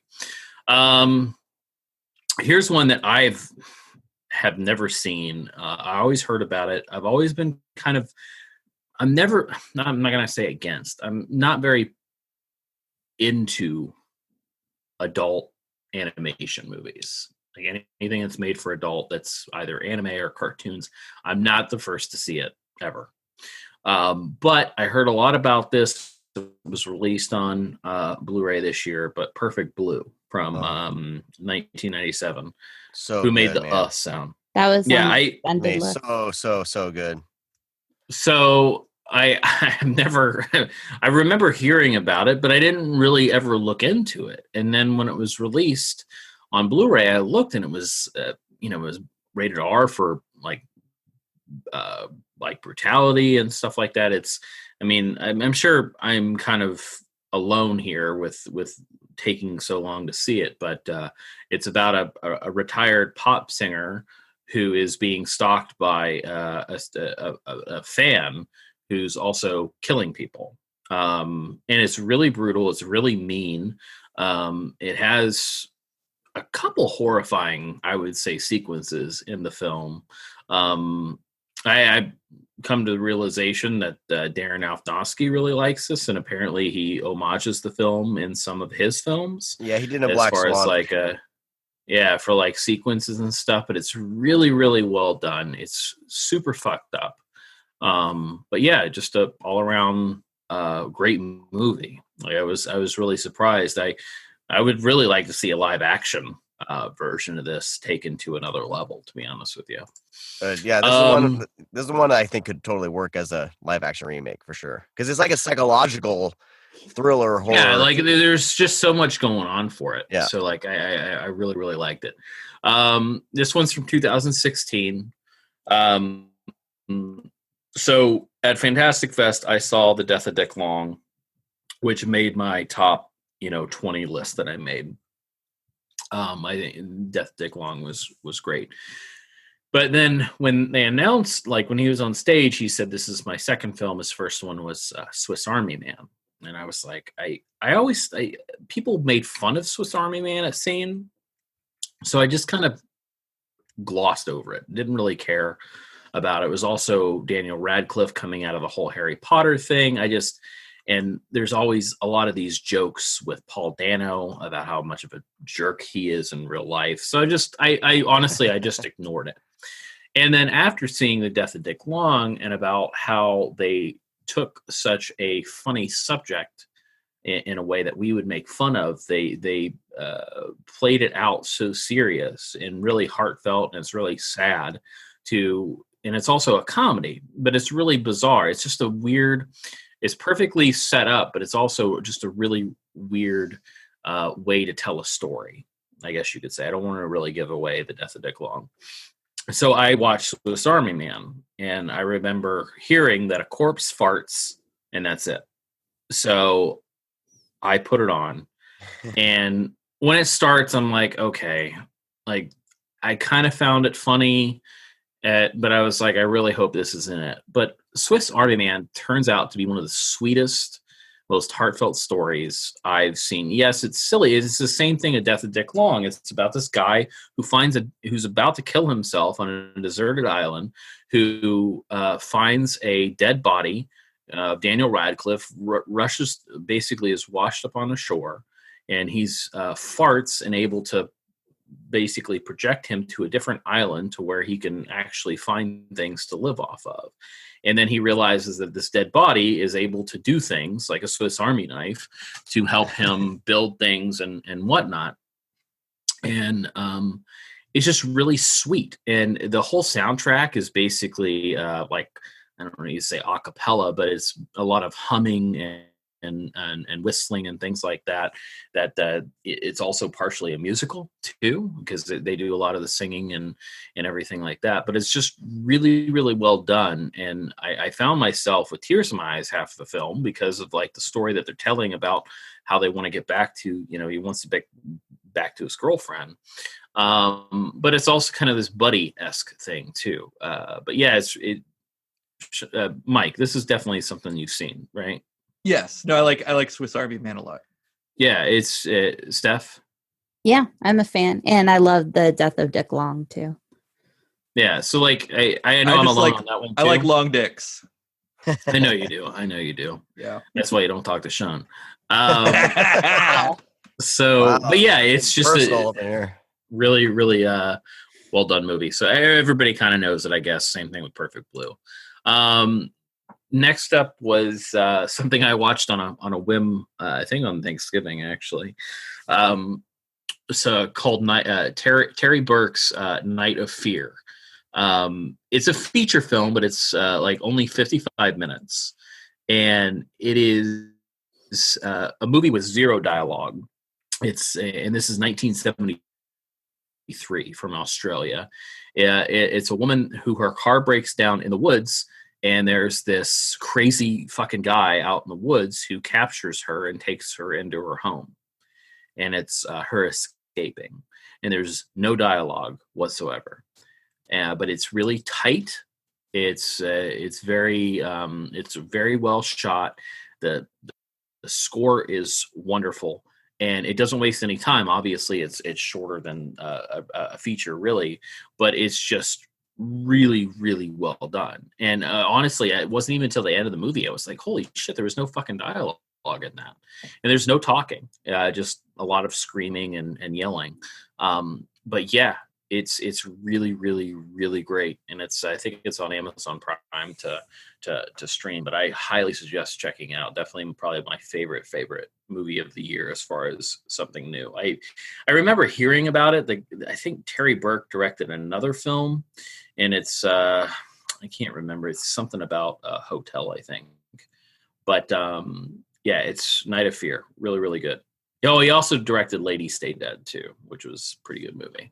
I know Sean doesn't like that movie. I don't think I've seen that movie. Yeah, because you tried to like get rid of it or something. You tried to like pawn it off on me. What? You like bought it on Blu-ray from like Code Red, and then you like tried to get rid of it. Yeah. I didn't like that one. And here's my cheat. Because obviously 2019, I mentioned this film countless times. I don't know, Mike is on board with this one, but 2019, I watched 2018's Gotti, and I still think Gotti is like some weird parallel universe, next level shit. Gotti's amazing. And it's still hard to believe that Gotti exists, of how it was made and how it actually got made. Like, everything that was being involved, and then John Travolta and Kelly Preston being husband and wife in real life, being husband and wife in the movie, directed by Leo Rossi, who's most notable probably from Relentless and Halloween 2 as one of the paramedics. It's not directed by him. It was written by him and Lou Dobb. I know. Yeah, and Lem Dobbs. Yeah, I know. I'm not finished. I said written by Leo Rossi, God, and then directed by. I thought you said directed. Okay. And then and directed by Kevin Conley, who played E on Entourage. Like, it's just like those three things. Like, if I would have known that, like going into 2018 when Gotti was announced, I literally was like, oh, stupid biopic, you know. But then those advertisements like on Twitter and stuff started happening. Like, put a hit out on the critics. Like, are you going to believe some fat troll behind a keyboard, or are you going to see Gotti for yourself? Like, I was like, man, that's really fucking funny. Like, I really like that kind of like in your face promotion. I know everybody was upset about it, but I was like, I find that really funny. And so it was like, I don't know, it was December of like 2018 during Black Friday. They had like 99-cent movies on fucking Vudu, and I bought it. And then it took me some time to getting around to watching it. I did. I just like, I kept on having to pause it to like look things up, because I couldn't believe what I was actually seeing. And like the needle drops. Oh my God. And that's the other thing. The needle drops are absolutely just, I'm never going to look this up, and I'm never going to investigate it, but I really want to think that's Gotti's favorite songs. Like, Gotti had a playlist on his iTunes. Oh, like when he wins the court battle and he's walking down the court steps and it cues "Walk Like an Egyptian." Yeah, and like when the guy, when the car's being blown up, they play Pet Shop Boys. They play West End Girls. Yeah, and I'm like, the friend just died. Why are we playing the Pet Shop Boys? They're just like these weirdest needle drops. And then when they're actually at the block party, like, you know, Gotti does this like, he always has a smug look, and he's like telling the cops off at this block party. He's like, if you want to arrest me, you go ahead and arrest me. And he's like, we're all going to have fun. And then Pitbull starts playing. And I'm like, this movie's taking place in the fucking 80s. Like, why is Pitbull? Like, why are they playing Pitbull on the radio? No, but oh my God. The craziest one though is when they reappropriate Isaac Hayes' Shaft theme. Oh God. Yes. Like, they literally had, like, it's one of the most famous blaxploitation songs ever. Yeah. And they have John Travolta coming out to the Shaft theme after he like kills his dentist or something. But it was like, I wrote this down. It was like Blondie, Deep Purple, Pet Shop Boys, Isaac Hayes, Peter Tosh, Dean Martin, the Bangles, what else? The Animals, Duran Duran, Pitbull. There's two songs by there's like quite a few songs by Pitbull that I guess I don't listen to Pitbull, so I didn't know that they were actually playing.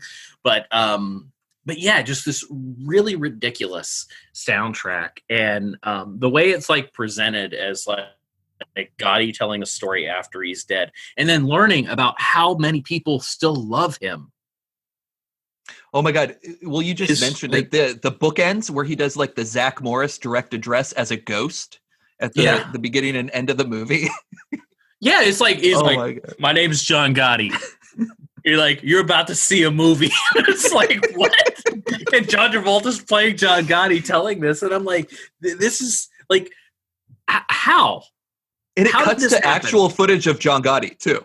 Yeah, it's I don't know. It's something to be seen.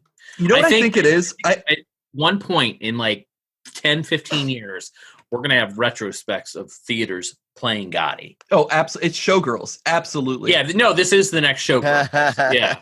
Where it's like Showgirls came out, no one really gave a shit other than it was NC-17 in theaters. And then like 15 years later, we are talking about Showgirls. I think that Lindsay Lohan movie will happen first. Oh, I know who killed me. I know who killed me will resurrect first, and then Gotti. Yeah, because they're like movies. These things happen, and I think Showgirls is the craziest thing. And I think in 20 years we're going to be talking about Showgirls 2. That Pennies from Heaven. Oh yeah, that thing's like 2.5 hours long. The director's cut is over 3 hours long. Yeah. Oh No. Jesus. No, you know what I think? It's written by the woman that plays Penny in the original Showgirls, and she wrote and directed this movie. Dude, it's insane. It's an endurance test. I'm telling you. It's so good. You know what I think it is with Gotti? I think they had like $50 million that was like illegal, and like they were about to get discovered on the Panama Papers or something. They're like, we have to get rid of this cash now. And then they're like, let's make a movie about John Gotti. I want to know like how much like fucking acid reflux stuff Kevin Conley took while working with the family taking on this movie. Like, how nervous are you?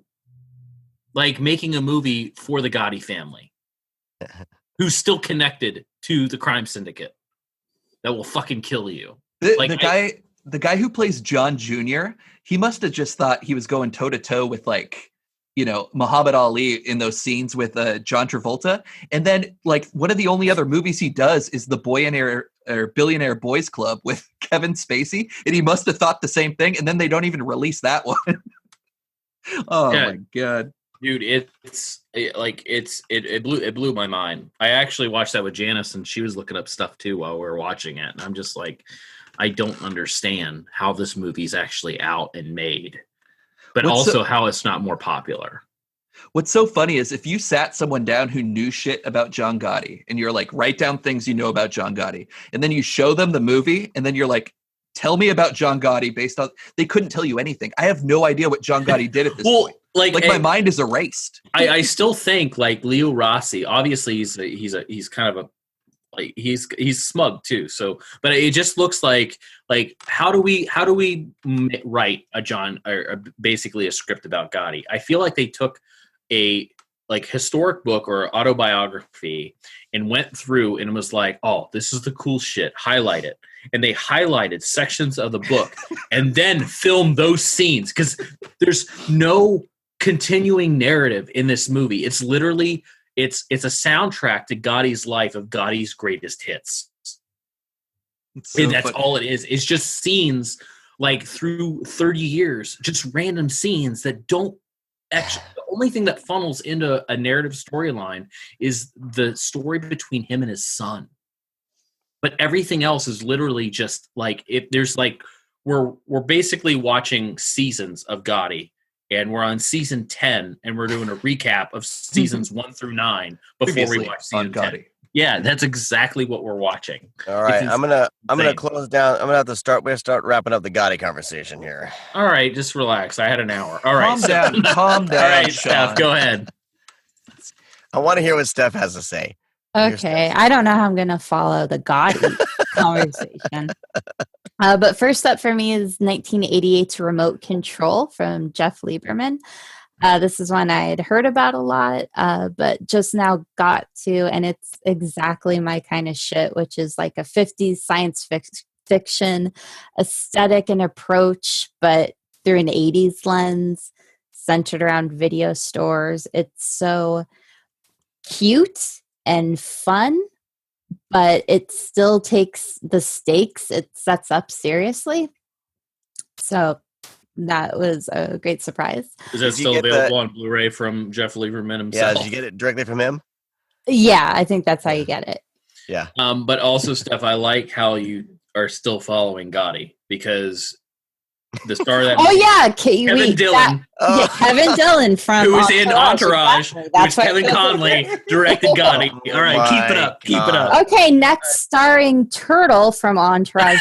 Got it. So I was really okay. So Kino does sales a lot. I decided to pick up Good Times, which is the Sonny and Cher movie. Not expecting much, but I like kitschy 60s stuff. And I like their music. I was excited to check it out. And then I saw that it was the first non-documentary film William Friedkin directed. Wow. And I was like, never seen Jesus that. Christ. And it turns out, I was assuming maybe it'd be so bad it's good. No, it's Sonny and Cher are adorable together. They're very natural. They have that obvious real life chemistry. But it's this really charming, visually compelling movie. If you're a fan of the Monkees TV show, definitely see Good Times. This is the one where they make fun of movies, right? Yeah, they're basically pitching a studio executive. They're like, we need a Sonny and Cher movie. And they're like, how about a Western? How about a space picture? And then they act them all out. It's adorable. Yeah, I've never seen it. I've always heard about it, but I've never seen Good Times. Yeah, it's a good time. Sorry. Ooh. Okay. So with the sad passing of Larry Cohen this year, I was going through and seeing kind of the spaces I needed to fill in. And I noticed 1987's bestseller, which he wrote, and it's directed by Rolling Thunder and Brain Scan's John Flynn. Oh. And it's basically James Woods mind-fucking Brian Dennehy through an entire movie. Brian Dennehy, he was a cop. He went through kind of a traumatic thing that ended his career, but he became a best-selling author, writing about cop-related things, but he's hitting a writer's block. And all of a sudden, James Woods comes in. You don't know who he is. We finally find out he's a hitman. He's like, tell my story. And Dennehy's like, you're crazy, but I hit writer's block, so okay. So it's like a madcap adventure of them kind of mildly maiming each other, like a love-hate, weird buddy dynamic. It's really strange in that great Larry Cohen way, where he really fucks with dynamics. So that was really cool. I really enjoyed that one. I should have got this one on their latest sale. I don't know why I didn't grab it. I'll do it again, man. Did Larry Cohen say this was his favorite movie he worked on? I don't know. Or like his favorite script he wrote? I don't know. I think I have It's a fun script. I wouldn't be surprised. Yeah. And next, this is one I saw at a festival, but it's from 1960. It's The Ship of Monsters. And it's a Mexican sci-fi movie. Oh. But it has every genre in it. It has these women from Venus who take a man from different planets and they're trying to like restart their race. And when I say monsters, I mean there's one who's like a coyote skeleton and they make him talk by moving a string. And he's like, why are you doing this? I would rather be dead than sleep with you. And it's just... So they finally end up on Earth and they're like, oh, you look like us. You're actually attractive. And they meet like this gaucho guy and he's a blast. He's just having fun. He's flirting. And one of the Venus women turns out to be a vampire and they have a robot helper who has a romance with a jukebox. It's a little bit of a musical, but not really. It's bonkers. But it's so charming and it knows how bonkers it is. It's not one of those films that's funny in spite of itself. It's just, it knows how to pull off the weirdness. Wow, it's really good. It's pure joy. Everyone right now, look it up on Google Images and oh my God. Yeah, it's amazing. Incredible. Okay, and last, this is an embarrassing one. I probably shouldn't. Oh, Don't be embarrassed. We're with us. I've known about it for years. I finally saw Eyes of Laura Mars. Oh yeah, it's good. Yeah, Hey, written I haven't by. watched it either. Oh, okay. I feel better. You have Ivan Kirshner directing. John Carpenter wrote it with the guy who did Straw Dogs and Logan's Run. And okay, so Mike, it's an American giallo. So do I just call it a yellow? You call it a yellow. Okay, so it's a great yellow. Wait, no, but Tommy Lee Jones is in it, right? Yes. Yeah, so you call it a yellow. Okay. And he has his full eyebrows. They haven't been groomed by Hollywood yet, and it's just delightful. That's this fashion photographer who's really cool. It's not like a half-ass thing. They actually do these amazing photographic set pieces that to this day are still really cool, in my opinion. She's being stalked. Someone is copying her photo shoots in their murder set pieces, and she starts kind of getting the killer's vision, and it's a race against time to figure out what's going on. And on paper, it kind of seems like it'd be a stupid mess, but it's not. It's like elegant and sexy and really economic while still being fun. So I'm super glad I finally got to it. Very nice. I almost bought the paperback book of this. Why didn't you? I have a paperback book. It's on my list to grab. Oh, okay. It's on my list to grab. But it's by H.B. Gilmore. They took the screenplay from John Carpenter and David Goodman, and they made a novel out of it. Which movie novelizations are super fun, especially from like 70s and 80s. They always do a really good job. I still have this one on a VHS. Oh, very nice. It's interesting though that Tommy Lee Jones ends up in two of the non-directed Carpenter scripts with Black Moon Rising and The Eyes of Laura Mars. Huh. That's interesting. Oh, yeah. I thought about that. All right, well, we did it, everybody. We got through a 2-hour episode of the Screamcast. Yeah. So I'm going to be putting this entire list in the show notes, everybody. So if you want to go back and check, they will be in down there in the text area, and so you can grab those. Look those there. If I have time, I'll try to add like links, to Amazon or wherever, so you can grab them if you want to buy the Blu-rays or whatever. So I'm actually putting them into the website right now as a drafts before I forget, because thank you, Sean. I'm about to head to San Francisco for a week and a half. I didn't know you were doing that. Why didn't you tell me?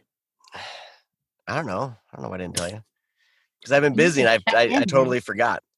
So all right, well, let's close the show down, everybody. This will be officially the first episode of 2020. So happy belated New Year, everybody, as you're listening to this. Happy New Year. You can find me, of course, over on Twitter, Sean Narrates, and you can find us over at thescreamcast.com with all of our links to our social medias there. Anyone else have any closing words, things you guys want to promote, plug, whatever? Stephanie, what if you can let us know the 20 podcasts that you're on, that'd be awesome. And no, I don't think that's important. I just want to say that I have the novelization of The Incredible Melting Man. Oh, very nice. I'm impressed. I'm good, baby.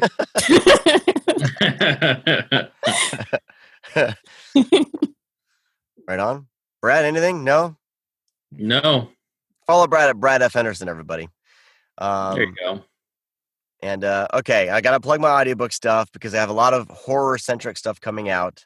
I narrated a book by Gary Brandner, of course, of the Howling fame. The Brain Eaters should be out probably as soon as this episode drops. So if you guys want a free copy, because I get promo codes, if you're listening to the show and you want to check it out, just hit me up on Twitter or wherever, or just hit me up and I can get you one. And then once they're gone, if you guys can purchase those horror, especially the horror releases, that'd be awesome. But anyway, find all that stuff over at it's over at where's it at? Screamingpause.com is now my voiceover stuff.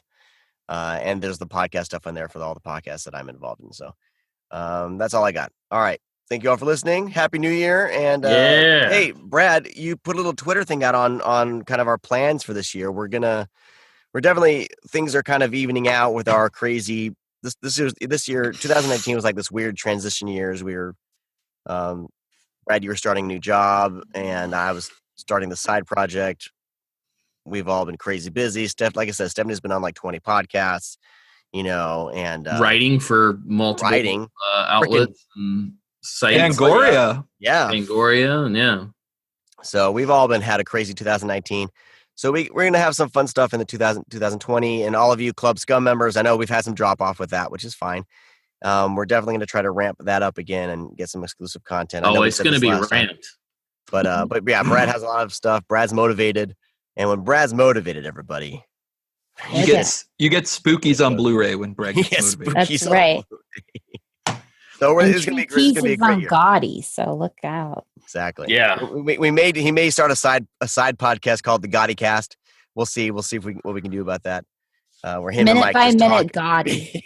Yes. Please, you and Mike. Oh my God, that'd be amazing. That may be a patron only thing. That's so specific. That may be, if you guys want to do that, that's a great patron little side thing if you guys want to do that. All right, well, it's time to wrap up, everybody, and we'll talk to all of you guys next time. Bye. Bye. See ya. Bye. Oh, don't tell me you're leaving. The party's just begun.